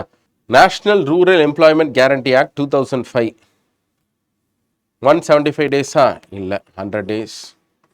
சரியா? இந்த பர்டிகுலர் மன்ரேகாவுக்கு இப்போ ரீசெண்டாக ஒரு சேஞ்சஸ் நடந்திருக்கு. ஸோ அதை கண்டிப்பாக ரொம்ப கவனமாக படிச்சுட்டு வரணும். சரியா? So you have to study and it may be very important both ப்ரிலிம்ஸ்லையும் சரி மெயின்ஸ் பாயிண்ட் ஆஃப் வியூலையும் அது ரொம்ப இம்பார்ட்டன்ட். அதுக்கான டிஸ்கஷன்ஸ், அதுக்கான சேஞ்சஸ், அதுக்கு பின்னாடி இருக்கக்கூடிய கிரிட்டிசிசம்ஸ், அதுக்கு கவர்மெண்ட் எடுத்து வைக்கக்கூடிய ரேஷனல், இது எல்லாத்தையுமே கண்டிப்பாக என்ன பண்ணுங்க, பேலன்ஸ்டான ஒரு அப்ரோச்சில் தெரிஞ்சு வச்சுக்கோங்க. சரியா? விபி ஜி ராம்ஜி அப்படின்ற ஒரு பில்லு கொண்டு வந்து we are going to replace this MNREGA act. சரியா? ஸோ 100க்கு பதிலாக 125 டேஸ் வரைக்கும் இருக்க போதுன்ற மாதிரி சொல்கிறாங்க. ஸோ எது இன்கரெக்ட் எது கரெக்ட் தான் கேள்வி. இது is incorrect. Higher wages to women workers no equal pay தான். People are generally given both skilled and unskilled ரெண்டுமே கொடுக்குறாங்க. அதிகமாக அன்ஸ்கில்டு ஜாப்ஸ் தான் இதில் கிரியேட் ஆகுது. Okay. So it's implemented only in the rural areas. It is implemented only in the rural areas. This is correct. இது வந்து both skilled and அன்ஸ்கில்டுன்றதில் incorrect. சரியா? ஏன் அப்படின்னு சொன்னால் என்ன மாதிரி இது கொடுக்குறாங்க, அன்ஸ்கில்டு ஜாப்ஸ் தான் இதில் தர்றாங்க. Okay fine. Which one of the labour codes notified? சரி, எந்த லேபர் கோட்ஸ்? இந்த factories act, plantation labour act, இது எல்லாமே நம்ம இது பண்ணுறோம் அப்படின்னு சொன்னால் ஆன்சர் வந்து சரியா? So occupational safety health and working conditions கோடில் தான் இது எல்லாமே சப்சியூம் ஆகுது. Okay fine. ஸோ இதில் பார்த்தீங்கன்னா தெரியும் ஃபேக்ட்ரிஸ் ஆக்ட் இதெல்லாம் இதில் வருது. சரியா? Contract labours act. ஃப்ளெக்ஸி ஒர்க்கர்ஸ்னால் யார் அப்படின்னா, ஃப்ளெக்ஸி ஒர்க்கர்ஸ்ன்றது இன்ஃபார்மல் செக்டரில் எஸ்பெஷலி அர்பன் ஏரியாஸில் ஒர்க் பண்ணுறவங்கள தான் ஃப்ளெக்ஸி ஒர்க்கர், கிக் ஒர்க்கர்ஸ் அப்படிலாம் கூட சொல்கிறாங்க. ஸோ யார் ஃப்ளெக்ஸி ஒர்க்கர் அப்படின்னு சரி இந்த வருஷம் 2025 சிஏபிஎஃப்ல கேட்டிருக்காங்க. ஆன்சர் வந்து பி. ஓகே. அடுத்து எம்ப்ளாய்மெண்ட்டை பற்றி ஃபர்தராக நம்ம எம்ப்ளாய்மெண்ட் ஸ்டாட்டிஸ்டிக்ஸை பற்றி பார்த்துருவோம். ஸோ எம்ப்ளாய்மெண்ட் ஸ்டாட்டிஸ்டிக்ஸை பொறுத்த அளவுக்கு எப்படி அன்எம்ப்ளாய்மெண்ட்டை இந்தியாவில் செக் பண்ணுறோம் அப்படின்னு சொன்னால் 2017க்கு முன்னாடி வரைக்கும் எம்ப்ளாய்மெண்ட் அன்எம்ப்ளாய்மெண்ட் சர்வே அப்படின்னு ஒரு சர்வே இருந்துச்சு. சரி, இந்த சர்வே என்ன ஆகுனா ஒரு பீரியாடிக்கலாக ஒரு 5 இயர்ஸ்க்கு ஒரு டைம் இந்த மாதிரி தான் இந்த சர்வே எடுப்பாங்க. ஸோ இந்த சர்வேலேருந்து வர்றது தான் அத்தாரிட்டேட்டிவ் டேட்டா ஃபார் அன்எம்ப்ளாய்மெண்ட். ஒரு 5 வருஷம் ஃப்ரீக்வன்சியில் நம்ம என்ன அன்எம்ப்ளாய்மெண்ட்டை கேப்சர் பண்ணுறது, இன்றைக்குள்ள எக்கனாமிக் கண்டிஷன்ஸுக்கு தகுந்த மாதிரி இல்லையே அப்படின்னு சொல்லிட்டு அதோட ஃப்ரீக்வன்சி இன்னும் கொஞ்சம் கம்மி பண்ணணும் அப்படின்னு முடிவு பண்ணுறாங்க. சரி, அப்படி கம்மி பண்ணோம் அப்படின்னு சொன்னால் இந்த சர்வேவெல்லாம் பீரியாடிக்கலாக பண்ணால் தான் அதை பண்ண முடியும்னு சொல்லிட்டு இந்த எம்ப்ளாய்மெண்ட் அன்எம்ப்ளாய்மெண்ட் சர்வே அப்படின்ற ஒரு ப்ராக்டிஸை அடுத்து 2017 பண்ண வேண்டியது இருந்துச்சு. அதை நிப்பாட்டிட்டு அதுக்கு மேலே என்ன பண்ணுறாங்கன்னா பீரியாடிக் லேபர் ஃபோர்ஸ் சர்வே அப்படின்ற ஒரு சர்வேவை உள்ள கொண்டு வராங்க. சரி, இந்த சர்வேக்கு கீழே என்ன பண்ணுவாங்க அப்படின்னு சொன்னால் அர்பன் ஏரியாஸில் இருக்கக்கூடிய அன்எம்ப்ளாய்மெண்ட் ரிலேட்டடான ஸ்டாட்டிஸ்டிக்ஸ். என்னென்ன statistics? Labour force participation, worker population ratio, unemployment rate எவ்வளோ அப்படின்ற முக்கியமான சில எம்ப்ளாய்மெண்ட் ரிலேட்டடான ஸ்டாட்டிஸ்டிக்ஸை செக் பண்ணுவாங்க. ஸோ இந்த மாதிரி செக் பண்ணுறது அர்பன் ஏரியாஸில் ஒரு குவார்ட்டருக்கு ஒரு தடவை செக் பண்ணிக்கிட்டே இருப்பாங்க. ரூரல் ஏரியாஸில் இயர்லி ஒன்ஸ்க்கான ரிப்போர்ட் வரும். So periodic labour force survey, quarterly reports on urban areas, annual report for rural areas. இப்படி தான் இருந்தது. 2025 கவர்மெண்ட் ஒரு முக்கியமான சில சேஞ்சஸை அனௌன்ஸ் பண்ணாங்க. அது என்ன சேஞ்சஸ்ன்னு பாருங்க. ரீவேம்பிங் த PLFS டிசைன். எதுக்காக ரீவேம்ப் பண்றோம் பாருங்க. we are going to estimate the key employment and unemployment indicators like that of worker population, labor force participation, and unemployment rate on a monthly basis for rural and urban areas. So urban ஏரியாஸ்க்கும் rural ஏரியாஸ்க்கும் இன்னும் ஃபர்தராக நாங்கள் குறைக்க போகிறோம். ரூரலுக்குலாம் நம்ம டைரெக்டாகவே ஆனுவல்லேருந்து நம்ம மந்த்லி ஃப்ரீக்வன்சிக்கே நம்ம கன்வெர்ட் பண்ணிட்டோம். ஸோ அர்பன் ஏரியாஸ் அட்லீஸ்ட் குவார்ட்டர்லியாக இருந்துச்சு, அதை நம்ம மந்த்லியாக மாற்றணும். ஸோ பீரியாடிக் லேபர் ஃபோர்ஸ்ன்றது இனிமேல் அதோட மினிமம் பீரியட் ஒரு ஷார்ட்டஸ்ட் பீரியட்ன்றது குவார்ட்டராக இருக்காது. Rather it will be on the basis of a month. So இன்னைக்குள்ள ப்ராக்டிஸ் சின்ஸ் ஜனவரி 2025 இந்த முடிவு பண்ணுறோம். ஸோ ஏப்ரல் 2025 நீங்கள் எடுத்து பார்த்தீங்கன்னா மந்த்லி நம்மளுக்கு இந்த பீரியாடிக் லேபர் ஃபோர்ஸ் சர்வே வருது. சரி, இதில் both urban as well as rural statistics ரெண்டுமே நம்மளுக்கு கிடச்சிருது. அதே மாதிரி குவார்ட்டர்லி பேசிஸ்லையும் என்ன பண்ணுவாங்கன்னு சொன்னால் இப்போ ரூரல் ஏரியாஸையும் கொண்டு வராங்க. இதுக்கு முன்னாடி குவார்ட்டர்லின்றது அர்பன் மட்டும் தான் இருந்துச்சு. இப்போ நம்ம ரூரல் ஏரியாவுக்கும் கொண்டு வரோம். வழக்கம் போல் ஆனுவலும் இருக்குது. அப்போது மந்த்லி இருக்குது, குவார்ட்டர்லி இருக்குது, ஆனுவல் ரிப்போர்ட்ஸ் இஸ் ஆல்சோ தேர். சரி, அதனால இந்த ஒரு சின்ன மெத்தடாலஜியில் ஒரு சேஞ்சஸ் கொண்டு வந்திருக்கிறோம். இந்த பீரியாடிக் லேபர் ஃபோர்ஸ் சர்வே இருக்கிற மாதிரி இன்னொரு எம்ப்ளாய்மெண்ட் ரிலேட்டட் ஸ்டாட்டிஸ்டிக்ஸ் கூட இருக்குது. அது என்ன அப்படின்னு சொன்னால் all India quarterly establishment based employment survey அப்படின்னு சொல்லுவாங்க. Establishment based employment survey. இது என்ன அப்படின்னு சொன்னால் இது யார் எடுக்கிறா அப்படின்னு சொன்னால் லேபர் பியூரோ அப்படின்ற ஆர்கனைசேஷன் இந்த சர்வே எடுக்கிறாங்க. இந்த பீரியாடிக் லேபர் ஃபோர்ஸ் சர்வே யார் பண்ணுறா? நேஷனல் ஸ்டாட்டிஸ்டிக்ஸ் ஆஃபீஸ் இவங்க பண்ணுறாங்க. சரியா, இவங்க ரெண்டு பேரும் ரெண்டு விதமான இதை பண்ணுறாங்க. இது என்ன செக் பண்ணுதுன்னா லேபரோட சப்ளை சைட்லேருந்து செக் பண்ணுது. ஏக்யூஎஸ்னா எஸ்டாப்ளிஷ்மெண்ட்ஸ், கம்பெனிஸ், ஒர்க்கிங் யூனிட்ஸ் எந்த அளவுக்கு அப்சார்வ் பண்ணியிருக்காங்க, புது லேபரை கிரியேட் பண்ணியிருக்காங்கன்னு சொல்லி டிமாண்ட் ஃபார் லேபர் சைட்லேருந்து செக் பண்ணுது. சரியா, அப்போ லேபரை டிமாண்ட் சைடில் செக் பண்ணுறதுக்கு பேர் ஏக்யூஇஎஸ்ன்னு சொல்லுவாங்க. சப்ளை சைட் ஆஃப் லேபரை செக் பண்ணுறது பீரியாடிக் லேபர் ஃபோர்ஸ் சர்வே அப்படின்னு சொல்கிறது. ஓகே, ஸோ இதில் கரண்ட் வீக்லி ஸ்டேட்டஸ் அப்படின்லாம் இருக்குது. கொஞ்சம் குவிக்காக இதை என்னன்னு கொஞ்சம் நோட் பண்ணி படிங்க. What is current weekly status? இதெல்லாம் ஒரு சின்ன ரொம்ப ப்ரீஃபாக ஒரு 1 minute நான் சொல்கிறேன். அதாவது ஒரு வருஷம் ஃபுல்லாக ஒருத்தர் ஒரு வருஷத்துக்கு எம்ப்ளாய்டாக இருக்காரா இல்லையா அப்படின்னு எப்படி தெரிஞ்சுக்கிறது? சரியா, எப்படி தெரிஞ்சுக்கலாம்னா பிரின்சிபல் ஆக்டிவிட்டி அவர் ஒரு வருஷத்தில் 6 மாதமாவது அவருக்கு வேலைக்கு போயிருந்தா தான் then principally is employed. So principal status எம்ப்ளாய்டாக இருந்துச்சுன்னா ஓகே. அப்போ பாருங்கள், நீங்கள் ஒரு 7 மாதம் நான் ஒரு வருஷத்தில் ஒர்க் பண்ணியிருக்கேன், அடுத்த 5 வருஷம் 5 மாதம் நான் ஒர்க் பண்ணல. அப்போ ஒரு சர்வேல என்கிட்ட கேட்குறாங்க நீங்கள் ஒர்க் பண்ணியிருக்கீங்களா இல்லையா அப்படின்னு சொல்லி கேட்குறப்ப நான் 7 மாதம் ஒர்க் பண்ணியிருக்கேன் அப்படின்னு சொன்னால் அந்த சர்வே எடுக்கிறவங்க எப்படி எடுத்துப்பாங்கன்னு சொன்னால் இந்த பர்டிகுலர் நபர் எம்ப்ளாய்டுன்னு சொல்லி எடுத்துப்பாங்க. பிரின்சிபல் ஆக்டிவிட்டி ஸ்டேட்டஸ் படி நான் எம்ப்ளாய்டு தான். ஏன்னா ஒரு பிரின்சிபல் ஆக்டிவிட்டி அதிகமாக நான் ஒர்க் பண்ணியிருக்கேன், அது மட்டும் செக் பண்ணக்கூடாது. சப்சிடரி ஸ்டேட்டஸும் செக் பண்ணுவோம். சப்சிடரினா அது போக வேற ஏதாவது ஒர்க் பண்ணியிருக்காங்களா இந்த ரீசெண்ட் மந்த்னு செக் பண்ணுவாங்க. அதுக்கு பேர் சப்சிடரி ஸ்டேட்டஸ். அதனால தான் பிரின்சிபல் ஸ்டேட்டஸோட சேர்த்து சப்சிடரி ஸ்டேட்டஸும் செக் பண்ணுறப்ப நம்மளுக்கு ரீசெண்டாக ஒருத்தர் எம்ப்ளாய்டாக இருக்காரா இல்லையான்றது தெரிய வரும். அப்படி இல்லாமல் இன்னும் கொஞ்சம் பெட்டராக பெர் மந்த்லாம் செக் பண்ணுறப்ப வீக்லி ஸ்டேட்டஸில் செக் பண்ணுவாங்க. ஒரு பெர் வீக்குக்கு ஏதாவது ஒரு நாள் ஒரு மணி நேரம் உங்களுக்கு ஒரு வேலைக்கு போயிருந்தீங்க அப்படின்னு சொன்னால் you are considered to be employed. So current weekly status படி தான் இந்த மந்த்லி எஸ்டிமேஷன்ஸ் எல்லாமே பண்றோம். சரியா, ஆனா இயர் ஆனுவல் பேசிஸ்ல பண்றப்ப நம்மளுக்கு என்ன தேவையில்லை, நம்மளுக்கு இந்த மாதிரி கரண்ட் வீக்லி ஸ்டேட்டஸ்ல நம்மளுக்கு தேவையில்லை. யூஷுவல் ஸ்டேட்டஸ், பிரின்சிபல் ஸ்டேட்டஸ் இருந்தா நம்மளுக்கு போதுமானதா இருக்கும். சரியா, ஸோ எல்எஃபிஆரை பாருங்க, labour force participation rate 2017 labour force participation rate 49. அதாவது என்ன அர்த்தம்னா 100 பேர் பாப்புலேஷனில் இருக்காங்கன்னா 50% மக்கள் என்ன பண்ணுறாங்கன்னு சொன்னால் வேலை தேடிக்கிட்டோ இல்லை வேலையிலையோ இருக்கிறாங்கன்றதுக்கு பேர் தான் லேபர் ஃபோர்ஸ் பார்ட்டிசிபேஷன். அப்போ இந்த லேபர் ஃபோர்ஸ் பார்ட்டிசிபேஷன் இன்க்ரீஸ் ஆகிக்கிட்டே இருக்குதா? ஸோ 60க்கு வந்துருச்சா? ஃபைன். ஃபீமேல் லேபர் ஃபோர்ஸ் பார்ட்டிசிபேஷனை பாருங்கள். ஸோ 23% தான் இருந்துச்சு female labour force participation. That has increased to 41% of 23-24. சரி, இந்த மாதிரி ஃபீமேல் லேபர் ஃபோர்ஸ் பார்ட்டிசிபேஷனும் உங்களுக்கு படிப்படியாக இன்க்ரீஸ் ஆயிருக்கு. ஓவரால் லேபர் ஃபோர்ஸ் பார்ட்டிசிபேஷன் மென்ல வந்து 78. ஸோ அதனால தான் உங்களுக்கு 60 இருக்கு. ஸோ லேபர் ஃபோர்ஸ் பார்ட்டிசிபேஷன் என்னமோ இந்தியாவில் நம்ம இன்க்ரீஸ் ஆகிட்டு இருக்கிறத பார்க்க முடியுது. ஸோ அன்எம்ப்ளாய்மெண்ட் ரேட்டையும் நீங்கள் எடுத்து பார்த்தீங்கன்னா, so per person unemployment rate 5.6 இருந்து இப்போ அன்எம்ப்ளாய்மெண்ட் ரேட் எல்லாமே 3.2க்கு குறைஞ்சிருக்கு as of recently. So there has been a steady decline in the unemployment rate அப்படின்னு ஒரு ஸ்டாட்டிஸ்டிக்ஸ் கேட்டாங்க அப்படின்னு சொன்னால் அதுக்கான அந்த ஸ்டேட்மெண்ட் கரெக்ட் தான். சரி, அது தப்பு கிடையாது. ஸ்டெடியாக என்ன இருக்குது, கம்மியாக இருக்குன்றதை நம்மளால் இங்கே பார்க்க முடியுது. ஓகே, சரி மாதிரி ரூரல் அர்பன் அப்படின்றதில் பாருங்கள், ரூரல் ஏரியாஸில் ஃபீமேல் லேபர் ஃபோர்ஸ் பார்ட்டிசிபேஷன் விமனுக்கு எவ்வளோ இருக்குன்னு செக் பண்ணுங்கள். சரியா, விமனுக்கு ரூரல் ஏரியாஸில் 47, அர்பன் ஏரியாஸில் 28 despite improvements. 2017 female labour force participation rural ஏரியாஸில் 24% தான். அது இப்போ என்ன ஆயிடுச்சு, டபுள் ஆயிடுச்சு, கிட்டத்தட்ட 48 ஆயிடுச்சு. ஆனால் அர்பன் ஏரியாஸில் 20% லேபர் ஃபோர்ஸ் பார்ட்டிசிபேஷனாக இருந்தது ஃபீமேல்ஸ்க்கு இப்போ ஜஸ்ட் 8% டேர்ம்ஸில் தான் இன்க்ரீஸ் ஆயிருக்குன்னு அப்படின்றத நம்ம பார்க்க முடியுது. ஸோ இது மூலமாக என்ன தெரியுதுன்னு சொன்னால் ரூரல் ஏரியாஸில் female labour force participation increase ஆயிருக்கு. சரியா, இதெல்லாம் கொஞ்சம் இம்பார்ட்டண்ட்டான ட்ரெண்ட். ஸோ சிடிஎஸ் 2025 கேட்ட கொஸ்டின் பாருங்க, agriculture sector remains dominant employment with it share increasing from 44% to 46.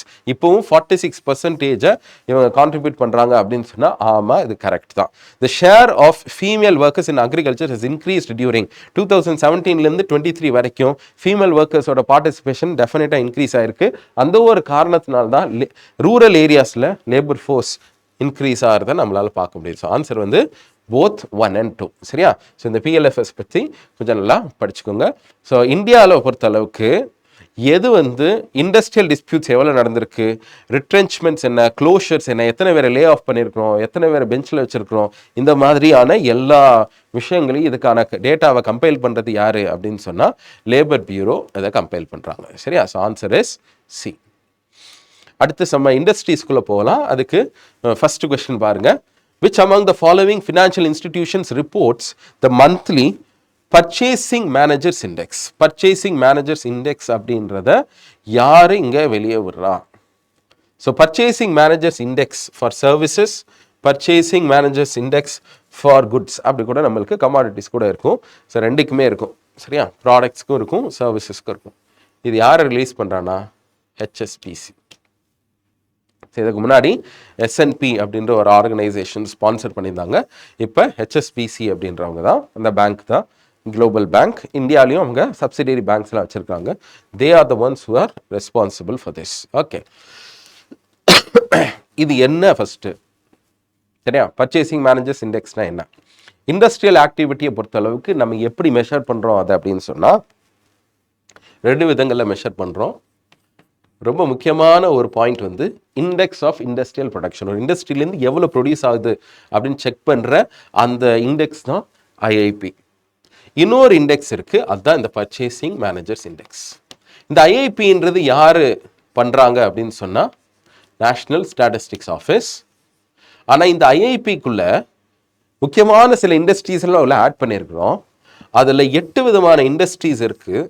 அதுதான் 8 கோர் இண்டஸ்ட்ரீஸ்ன்னு சொல்லுவோம். அதாவது 8 இண்டஸ்ட்ரீஸ் மட்டுமே சேர்ந்து இந்த ஐஐபியிலிருந்து ஒரு 40% கான்ட்ரிபியூட் பண்ணுது. அந்த 8 இண்டஸ்ட்ரீஸை நம்ம என்னன்னு சொல்கிறோன்னா 8 கோர் இண்டஸ்ட்ரீஸ்ன்னு சொல்கிறோம். இந்த 8 கோர் இண்டஸ்ட்ரீஸ் மட்டும் எப்படி பெர்ஃபார்ம் பண்ணியிருக்கு அப்படின்றத செக் பண்ணுறதுக்காக ministry of commerce 8 core industries index. சரியா, இவங்க OEA, department for the promotion of internal trade. சரியா? Investments and internal trade ministry of காமர்ஸ்குள்ளே இருக்கக்கூடிய இந்த பர்டிகுலர் ஆர்கனைசேஷன் தான் ரெஸ்பான்சிபிள் ஃபார் 8 கோர் இண்டஸ்ட்ரீஸ். ஆனால் ஜென்ரலாக இண்டெக்ஸ் ஆஃப் இண்டஸ்ட்ரியல் ப்ரொடக்ஷன்றது யார் மந்த்லி ரிலீஸ் பண்ணுறா? National statistics office. சரியா? இவங்க பண்ணுறாங்க. இது ஒரு ஆக்டிவிட்டி நடந்ததுக்கு அப்புறம் பர்ச்சேசிங் மேனேஜர்ஸ் இண்டெக்ஸ்னு என்ன அப்படின்னு சொன்னால், நடக்கிறதுக்கு முன்னாடியே இது எப்படி இந்த சர்வே கால்குலேட் பண்ணுவாங்கன்னா, ஒரு இண்டஸ்ட்ரீஸோ அல்லது பெரிய லெவலில் இருக்கக்கூடிய கம்பெனிஸோட ஹெட் அண்ட் மேனேஜ்மெண்ட்ஸ்கிட்ட போய் அடுத்த வருஷம் உங்களுக்கு எப்படி இருக்கும், அடுத்த next month what do you expect, economic கண்டிஷன்ஸை பொறுத்து இந்த மாதம் உங்களுக்கு பாசிட்டிவாக இருக்குமா நெகட்டிவாக இருக்குமா அப்படின்ற மாதிரி கேட்பாங்க. பாசிட்டிவாக இருக்குது அப்படின்னு சொன்னால் இந்த பர்ச்சேசிங் மேனேஜர்ஸ் இண்டெக்ஸில் 50+ மார்க் போட்டுருவாங்க. சரியா? சாரி, அதாவது பர்ச்சேசிங் மேனேஜர்ஸ் இண்டெக்ஸ்னு வர்றப்ப ஒன்று பாசிட்டிவாக இருக்கணும் உங்களுக்கு ரெஸ்பான்ஸ், இல்லை நெகட்டிவ்னு ரெஸ்பான்ஸ் இருக்கணும், அப்படி இல்லைன்னா நியூட்ரல் அப்படின்ற ஒரு ரெஸ்பான்ஸ், எனக்கு தெரியல அப்படின்ற மாதிரி இருக்கும்.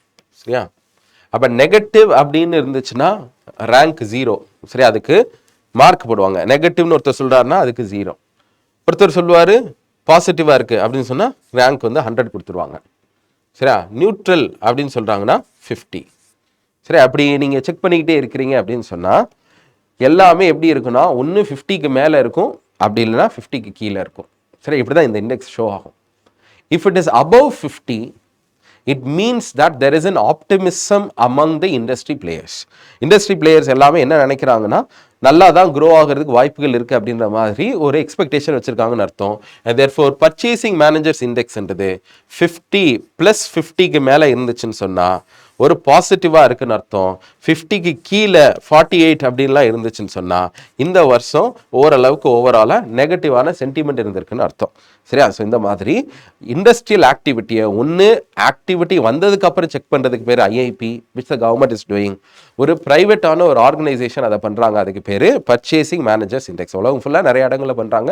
இந்தியாலையும் இதை பண்ணுறதுக்கு ஸ்பான்சர் பண்ணுற அந்த ஏஜென்சி தான் ஹெச்எஸ்பிசி. Okay, fine.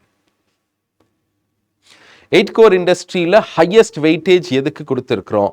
ஸோ 2015 அந்த டைமில் வேறு மாதிரி இருந்துச்சு, இப்போ நம்ம கொஞ்சம் வேறு மாதிரி பார்க்கணும். So just look at this 8 core இண்டஸ்ட்ரியில் நம்மளே இதில் பார்த்துடலாம்.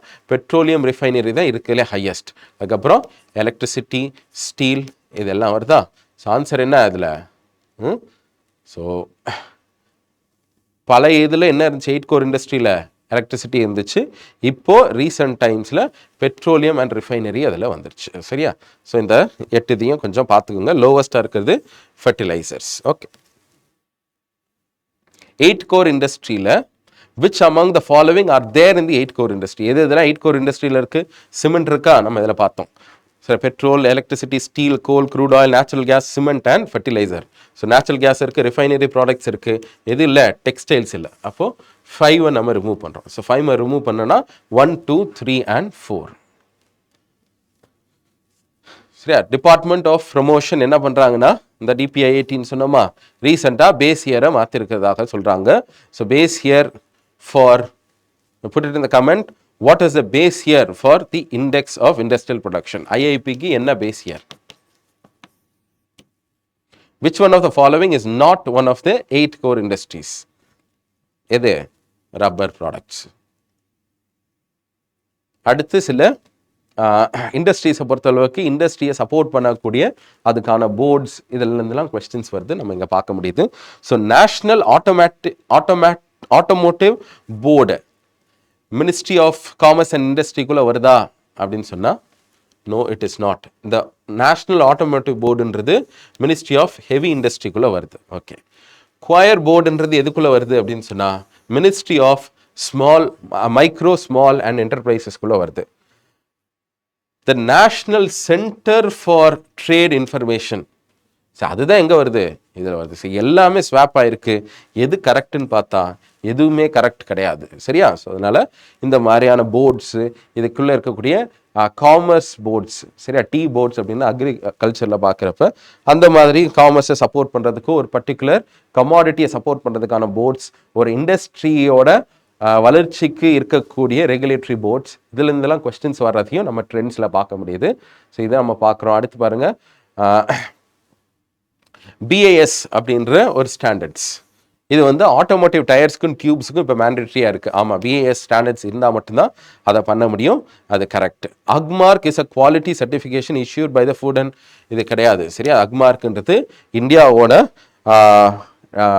இதில் தான் நம்ம பண்ணுறோம். ஸோ மினிஸ்ட்ரி ஆஃப் ஃபுட் சப்ளைஸில் இருக்கக்கூடிய ஒரு இதுதான் இது. சரியா? அக்ரிகல்ச்சர் மினிஸ்ட்ரிக்குள்ளே இருக்கிறது தான் இந்த அக்மார்க். சரியா? ஸோ இந்த BASன்றது எதில் இருக்குது அப்படின்னு சொன்னால் மினிஸ்ட்ரி ஆஃப் கன்சியூமர் அஃபேர்ஸில் இருக்கும். ஸோ மினிஸ்ட்ரி ஆஃப் கன்சியூமர் அஃபேர்ஸில் இருக்கக்கூடிய ஒரு பாடி. சரி, இவங்க வந்து இந்த மாதிரியான கன்சியூமர் ப்ராடக்ட்ஸ் எல்லாத்துக்குமே ஒரு சர்டிஃபிகேஷன் கொடுப்பாங்க. அதான் BAS standards. Quality council of India. Quality council of India was jointly set up by the government of India and Indian industry. ஆமாம், இது வந்து ஒரு PPP ப்ராஜெக்ட். சரியா? ஸோ 2 பேருமே உள்ள ஆக்டிவான ஒரு இதாக இருக்கிறாங்க. ஸோ அசோகாம், ஃபிக்கி இந்த மாதிரியான பாடிஸ், ட்ரேட் பாடிஸ் எல்லாம் சேர்ந்து கவர்மெண்ட்டோட சேர்ந்து உருவாக்குன ஒரு பாடி தான் quality council of India. First is correct. Chairman of the Quality Council of India is appointed with the Prime Minister. அதுவும் கரெக்ட். ஸோ ஆன்சர் வந்து both 1 and 2. அப்போது ரெகுலேஷன் பண்ணுறது எது, சர்டிஃபிகேஷன் பண்ணுற பாடிஸ் என்ன, இந்த மாதிரியான சில ஆஸ்பெக்ட்ஸையும் நம்ம படிக்க வேண்டியதாக இருக்குது. ஓகே, ஸோ இங்கே பாருங்கள், petroleum and natural gas regulatory board in our country. So 2025 வந்த கொஸ்டின் இது. இதுக்கு முன்னாடி 2019 வந்த கொஸ்டின் பாருங்கள், petroleum and natural gas regulatory board. So இந்த போர்டில் இருந்து ரிப்பீட் ஆயிருக்கு தி சேம் கொஸ்டின். அதனால தான் PYQs எல்லாம் நம்ம பார்க்கணும் அப்படின்னு சொல்கிறோம். So this is the first regulatory body set up by the government of India. கிடையாது. சரியா? 2006 இதை செட் பண்ணோம். இது ஃபர்ஸ்ட் கிடையாது. அதுக்கு முன்னாடி ட்ராய் இந்த மாதிரியான ஆர்கனைசேஷன்ஸ்லாம் இருக்குது. அதனால இது incorrect. One of the task of this regulatory body is to ensure that competitive markets for gas எல்லாத்துக்குமே ஒரு காம்படிட்டிவான மார்க்கெட் இருக்கிறத அவங்க என்ஷூர் பண்ணோம். அதுவும் கரெக்ட் தான். Okay, appeals against decision of, ஒருவேளை இந்த ரெகுலேட்டரி போர்டு ஏதாவது ஒரு டெசிஷன் பண்ணுறாங்க, அது வந்து யாருக்காவது பிடிக்கல, அந்த இண்டஸ்ட்ரி பிளேயருக்கு பிடிக்கல அப்படின்னு சொன்னால், கேஸ் மேனுஃபேக்சர் பண்ணுற என்டிட்டிக்கு பிடிக்கல அப்படின்னு சொன்னால், அவங்க யார்கிட்ட போய் கேட்கலாம் அப்படின்னு சொன்னால், அப்பலேட் ட்ரிபியூனல் ஃபார் எலக்ட்ரிசிட்டியில் போய் கேட்கலாமானா, ஆமாம், இப்படி ஒரு அப்பலேட் ட்ரிபியூனல் இருக்குது, ATE அப்படின்னு சொல்லுவாங்க. ஸோ இந்த அப்பலேட் ட்ரிபியூனல் ஃபார் எலக்ட்ரிசிட்டி ரிலேட்டடான டிஸ்பியூட்ஸையும் எடுத்துக்குது, பெட்ரோலியம் அண்ட் கேஸ் ரெகுலேட்டரி போர்டோட டிஸ்பியூட்ஸையும் எடுத்துக்குது. சரியா? ஸோ ஆன்சர் வந்து என்ன அப்படின்னு சொன்னால் 2 and 3 தான் இதுக்கு ஆன்சர். A1 கிடையாது. இதில் என்ன பார்ப்போம். ஸோ இது என்ன அப்படின்னா, அப்போ நம்ம இதை படிக்கிறப்ப இது என்ன அப்படின்னு போய் படிக்கணும்ல. So what is petroleum and natural gas regulatory body? இந்த petroleum natural gas regulatory body என்ன அப்படின்னு சொன்னால், down stream of the petroleum. So பெட்ரோலியமை வாங்குறது, க்ரூட் ஆயிலை வாங்குறது, க்ரூட் ஆயிலை ரிஃபைன் பண்ணுறது, இது எல்லாத்துலையும் இதில் தலையிட மாட்டாங்க. இவங்களோட வேலை என்ன அப்படின்னு சொன்னால், கன்சியூமருக்கு போய் சேரக்கூடிய அந்த மார்க்கெட்டிங் டிவிஷன், ஸ்டோரேஜ், இதை வந்து ரெகுலேட் பண்ணுறது தான். ஸோ கேஸுக்கு என்ன லைசன்ஸ் கொடுக்கணும், எப்படி அலோவ் பண்ணணும், எவ்வளோ டீலர்ஸ் இருக்கணும், இந்த மாதிரியான ரூல்ஸ் ரெகுலேஷன்ஸ் கொண்டு வர்றது தான் இந்த இது. So production of crude oil அது கிடையாது அவங்க வேலை. Refining, storage and distribution of petroleum products. ஆமாம், இதுதான் டவுன் ஸ்ட்ரீம்னு சொல்கிறோம். ஸோ டவுன் ஸ்ட்ரீமான ஆக்டிவிட்டியை ரெகுலேட் பண்ணுறது தான் இவங்களோட வேலை. ஸோ இது வரும். Marketing and sale of petroleum products இது வரும். ப்ரொடக்ஷன் நேச்சுரல் கேஸ் வராது. ஸோ ஆன்சர் வந்து ஒன்லி 2. கோல் செக்டர்லேருந்து 2 கொஸ்டின்ஸ் ரீசெண்ட் இயர்ஸில் வந்திருக்கு. Coal sector was nationalise by the government of India under Indira Gandhi. இது கரெக்ட் தான். சரி, 1971 1973 2 விதமான கோல் செக்டர்ஸை நம்ம கோல் நேஷனலைசேஷன் பண்ணுறோம். ஸோ ஃபஸ்ட்டு வந்து கோக்கிங் கோலை மட்டும் பண்ணோம். அடுத்து நான் கோக்கிங் கோலையும் நம்ம என்ன பண்ணுறோம்னா நேஷனலைஸ் பண்ணோம். கம்ப்ளீட்டாகவே ஒரு மொனோபொலியை கிரியேட் பண்ணுறோம். கோல் இந்தியா லிமிடெட் அப்படின்ற ஒரு லிமிடெட், கோல் இந்தியா லிமிடெட் அப்படின்றது இந்த 1972க்கு அப்புறம் தான் நம்ம பண்ணோம். அதனால் இது ஃபர்ஸ்ட் கரெக்ட் தான். கோல் பிளாக்ஸ் வந்து இப்போ அலோகேட்டட் ஆனால் லாட்ரி பேசிஸில் தான் கோல் பிளாக்ஸை கொடுக்குறோமானா அப்படி கிடையாது. கம்ப்ளீட்டாக டிரான்ஸ்பரண்ட் ஆக்ஷன்ஸ் பண்ணுறோம். சரியா? டிரான்ஸ்பரண்ட் ஆக்ஷன், ஓப்பன் ஆக்ஷன்ஸ் பண்ணுறோம். அதனால் இது இன்கரெக்ட். டில் ரீசென்ட்லி இந்தியா இம்போர்ட்டட், இவ்வளோ நாள் நம்ம வந்து கோலை இம்போர்ட் பண்ணிட்டு இருந்தோம், இனிமேல் நம்ம கோலை இம்போர்ட் பண்ணுறது இல்லை அப்படின்ற மாதிரி ஸ்டேட்மெண்ட் வருது. கம்ப்ளீட்டாக முழுக்க தப்பு. ஏன்னா நம்மளுக்கு குவாலிட்டி ஆஃப் கோல் வந்து இந்தியாவில் வந்து ரொம்ப கம்மியாக இருக்குது. அது நம்மளோட தவறு கிடையாது. சரியா? நம்மளோட நேச்சுரல் அவைலபிலிட்டி அப்படி இருக்குது. அண்ட் தேர்ஃபோர் ஹை குவாலிட்டி ஸ்டீலுக்கெல்லாம் கண்டிப்பாக கோக்கிங் கோல் வேணும் அப்படின்னு சொன்னாலே நம்ம இம்போர்ட் பண்ணுற ஒரு நிலைமையில தான் இருக்கிறோம். சரியா? ஸோ நம்மள்கிட்ட இந்தியாவிலேயே ஸ்டீல் இண்டஸ்ட்ரீஸ் எல்லாம் அதிகமாக இருந்தாலுமே இந்த ஸ்டீல் இண்டஸ்ட்ரீஸ்லாம் அதிகமாக வெளிநாட்டில் இருந்தால் குக்கிங் கோலை இம்போர்ட் பண்ணுறாங்க. ஸோ ஆன்சர் என்ன அப்படின்னு சொன்னால் 2 and 3 is incorrect. Only 1. Stand up India அப்படின்ற scheme entrepreneurship among SC/STs and women. ஆமாம். சிட்பி மூலமாக ரீஃபினான்சிங் கொடுக்குது. எஸ், சரி. இந்த ஸ்டாண்டப் ஸ்கீம் மூலமாக யாரெல்லாம் ஸ்டார்ட் அப்ஸ் பண்ணணும்னு நினைக்கிறாங்களோ அவங்களுக்கான ஒரு ஃபினான்சிங் கொடுக்கணும்னு சொல்லியிருக்காங்க. அந்த பேங்க் அவங்களுக்கு ஃபினான்சிங் கொடுத்தாங்கன்னா அந்த பர்டிகுலர் பேங்க்குக்கு சிட்பி என்ன பண்ணுவாங்க? ரீஃபினான்சிங் பண்ணுவாங்க. So answer is both 1 and 2. Coal controller organisation அப்படின்ற ஒரு கொஸ்டினை வச்சு 2022 ஒரு கொஸ்டின் வந்திருக்கு. It is the major source of coal statistics in the government of India. Correct. Okay, சரி. இவங்க வந்து இப்படி ஒரு ஆர்கனைசேஷன் இருக்கிறாங்க. இவங்க வந்து கோல் ரிலேட்டடான ஸ்டாட்டிஸ்டிக்ஸ் எல்லாத்தையும் செக் பண்ணுவாங்க. Okay. It monitors the progress captive coal lignite பிளாக்ஸோ அதோட ப்ரோக்ரஸ் என்ன இருக்குன்னு செக் மானிட்டர் பண்ணுவாங்க. Correct. It hears any objection to the government's notification relating to the acquisition of coal bearing areas. It ensures that the coal mining companies deliver the coal to the end users in the prescribe time. Prescribed டைமில் இது கரெக்டாக அவங்களுக்கு போய் சேருதா இல்லையான்னு check பண்ணணும் அப்படின்றது. இந்த அளவுக்கு நம்ம என்ன பண்ண முடியாது? We can't ensure. ஸோ 4 அதில் வராது. ஆன்சர் வந்து 1, 2 and 3. சரியா? இதில் இது 3மே பண்ணுறாங்க. இந்த மாதிரியான நம்ம தெரியாத சில ஆர்கனைசேஷன்ஸ்லாம் பற்றி வர்றப்ப முடிஞ்ச அளவுக்கு லாஜிக் வச்சு ட்ரை பண்ணுங்க. அப்படி இல்லைன்னா ரொம்ப ட்ரை பண்ண வேண்டாம். இப்படியாவது ஆன்சர் பண்ணிடணும்னு நினைக்க வேண்டாம். It is better to leave such questions. சரியா? 1-2 கொஸ்டினை நம்ம லீவ் பண்ணுறதுனால பெரிய லெவலில் நம்மளுக்கு டிஸ்அட்வான்டேஜே இல்லை. நிறைய பேருக்கு ஏன் சான்ஸ் மிஸ் ஆகுதுன்னா, not because they leave, because they touch unnecessary questions. தேவையில்லாத கேள்விகளை நம்ம அட்டன் பண்ணுறதுனால தான் நம்மளுக்கு நிறையா மைனஸில் போகும். அதனால் எதை விடணும் அப்படின்றத தெரிஞ்சுக்கணும். அதுவும் ஒரு ஆர்ட் ஆஃப் அட்டெம்ப்டிங் திஸ். சரியா? திஸ் எக்ஸாம், இந்த எக்ஸாமுக்கு தேவையான ஒரு ஸ்கில்ல, அது ஒரு முக்கியமான ஸ்கில். எதை நம்ம எழுதணுன்றது விஷயம் இல்லை, எதை எழுதக்கூடாதுன்றதுன்னு நம்மளுக்கு ஒரு தெளிவு இருக்கணும். ஓகே. ஸோ இதெல்லாம் கேட்டால் எனக்கு உண்மையிலே இன் மை ஃப்ராங்க் ஒப்பீனியன் இது ஒரு கஷ்டமான கொஸ்டின் தான். அந்த கான்டெக்ட்ஸில் மேபி இன்னைக்கு கொஸ்டின் வெளியே வந்துருச்சு, இப்படி ஒரு ஆர்கனைசேஷன் பற்றி படிக்க ஆரம்பிக்கிறோம். So that makes sense. ஆனால் திடீர்னு அவுட் ஆஃப் த ப்ளூலேருந்து இப்படிலாம் ஒரு ஆர்கனைசேஷனை பற்றி கேட்குறப்ப இட் இஸ் டெஃபினெட்லி டிஃபிகல்ட் தான். ஓகே. ஸோ சோலார் பவர் ப்ரொடக்ஷனை பொறுத்தளவுக்கு இந்தியா தான் லார்ஜஸ்ட்டாக கிடையாது. சரியா? மேனுஃபேக்சரிங் ஆஃப் வேஃபர்ஸில் இந்தியா லார்ஜஸ்ட் கிடையாது. We still depend on other countries. So solar power tariffs are determine by the SEC. Solar energy corporation தான் அஃப்கோர்ஸ் இந்த சோலார் எனர்ஜியில் சோலார் டிரான்சிஷனுக்கு ஒரு முக்கியமான ஒரு ஆர்கனைசேஷனாக இருக்கிறாங்க. ஆனால் அவங்க தான் சோலார் பவர் டேரிஃபை டிட்டர்மின் பண்ணுவாங்கன்னா அப்படிலாம் கிடையாது. சரியா?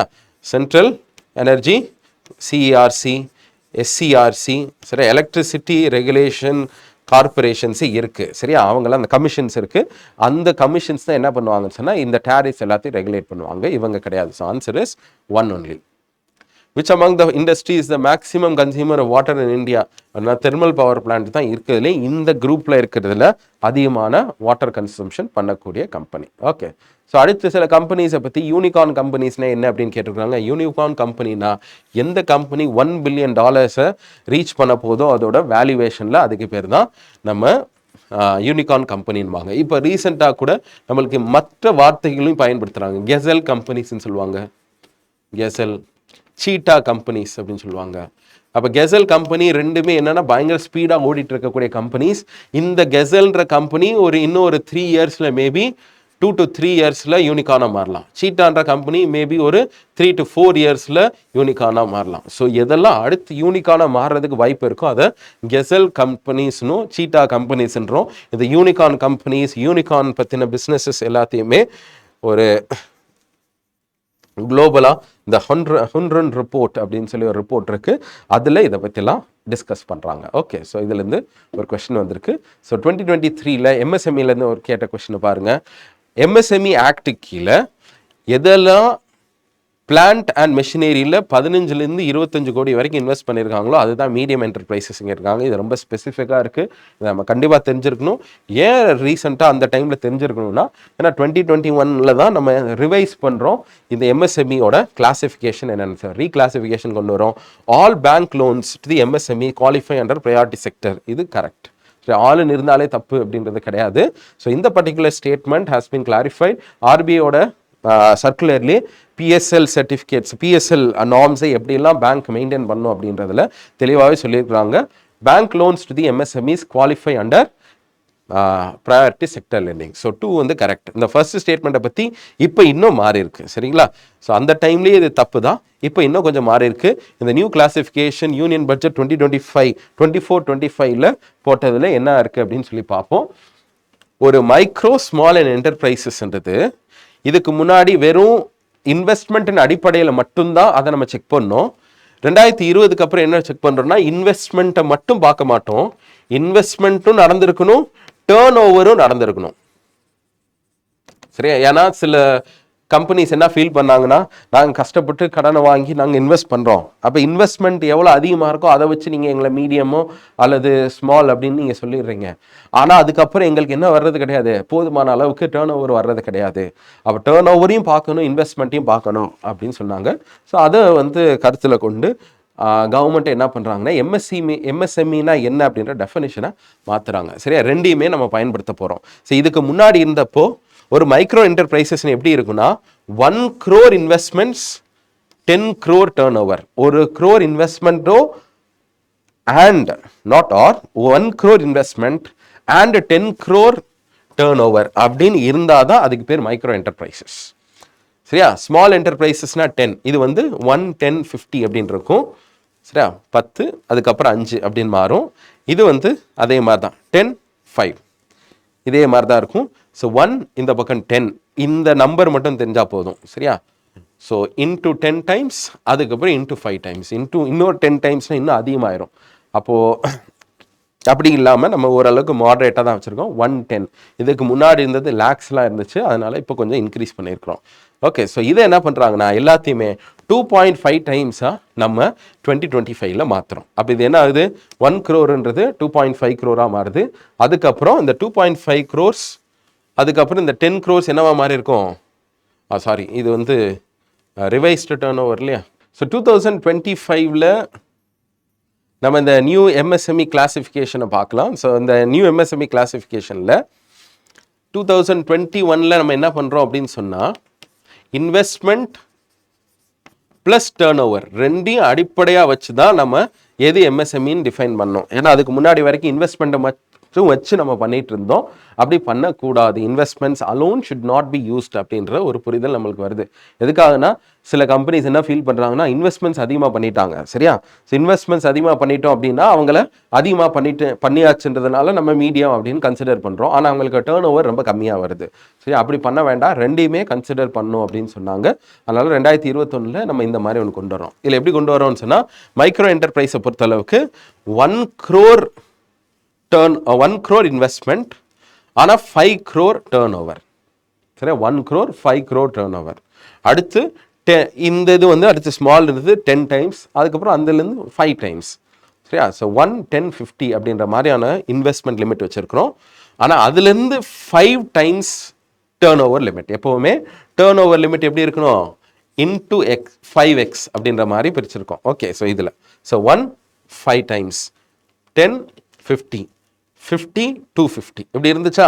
இப்போ 2025 பட்ஜெட்டில் சரியா 24-25 வருஷத்தில் என்ன பண்ணியிருக்கோம்னா, இதை இன்னும் கொஞ்சம் ஃபர்தராக இன்க்ரீஸ் பண்ணியிருக்கோம். மைக்ரோ என்டர்பிரைசஸ் எல்லா நம்பரையும் என்ன பண்ணிட்டோம் அப்படின்னு சொன்னால், சரி இந்த பக்கத்தில் ரிவைஸ் டேர்ன் ஓவர் வேண்டாம், ரிவைஸ்ட் எஸ்டிமேட் என்ன பண்ணிட்டோம்னா இன்டூ 2.5 நம்ம மாற்றிட்டோம்.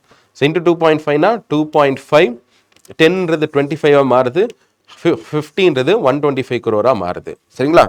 இந்த பக்கம் இந்த 550 250 இருந்துச்சுல, அது எல்லாத்தையுமே இன்டூ 2 டைம்ஸ்னு மாற்றுறோம். சரியா? அதாவது 1 10 50 இது வந்து investment limit. Turn over limit வந்து இதுலேருந்து 5 மடங்கு இருந்துச்சா, 5 50 250.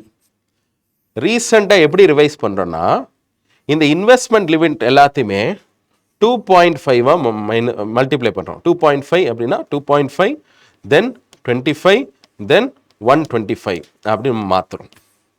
இதை நம்ம எப்படி மல்டிப்ளை பண்ணுறோன்னா 2 டைம்ஸாக மல்டிப்ளை பண்ணுறோம். அப்போ 50 250 இருந்தது, 5ன்றதை 2 டைம்ஸாக மல்டிப்ளை பண்ணால் 50 100 and 500. சரியா? ஸோ இதுதான் ரிவைஸ்ட் எஸ்டிமேட். ஸோ அதை கொஞ்சம் லைட்டாக இன்னொரு தடவை பார்த்துக்கோங்க. ஓகே, ஸோ இதில் இந்த 15 to 25 crores அப்படின்றது இன்கரெக்ட் ஸ்டேட்மெண்ட். சரி, கடைசியாக சிடிஎஸ் 2023 கேட்ட question. MSME comprises dynamic sector. ஆமாம், ரொம்ப டைனமிக்கான செக்டர், லார்ஜ் எம்ப்ளாய்மெண்ட் ஆப்பர்ச்சுனிட்டி இருக்குது, லோ கேபிட்டல் காஸ்ட்டை வச்சு அவங்களால பேக்வர்ட் ரீஜன்ஸை இண்டஸ்ட்ரியலைஸ் பண்ண முடியும். ஆமாம், அதுதான் one of the major strengths of MSME. Enormously to socio economic developments. ஆமாம், how many of the above statements are correct? எல்லா ஸ்டேட்மெண்ட்ஸும் கரெக்ட் தான். ஸோ இதோட நம்ம இந்த பர்டிகுலர் நாளோட டிஸ்கஷன்ஸ்க்கு எண்டுக்கு வர்றோம். ஸோ இந்த 1 வீக் நம்ம சில பகுதிகளாக நம்ம பிரித்து நம்ம டிஸ்கஸ் பண்ணோம். இந்த வாரம் டெஸ்ட்லேயும் நம்ம என்னென்னலாம் டிஸ்கஸ் பண்ணியிருக்கோமோ இதோட ஆஸ்பெக்ட்ஸ்லேருந்து தான் நம்மளுக்கு கொஸ்டின்ஸ் வரும். ஸோ கொஸ்டின்ஸ் அட்டன் பண்ணி பாருங்கள். தப்பு வந்தாலும் ஒன்றும் வருத்தப்பட வேண்டாம். Just keep practising. ஸோ இது எல்லாமே நீங்கள் உங்களோட ஸ்டடீஸையும் சரி, உங்களோட ப்ரிப்பரேஷனை இன்னும் கொஞ்சம் ஒரு சரியான ஒரு திசையில் கொண்டு போகணும் அப்படின்றதுக்கான ஒரு அட்டெம்ப்ட் தான். So thank you. நம்ம அடுத்த சைக்கிளில் அடுத்த வீடியோவில் நம்ம பார்ப்போம். நன்றி.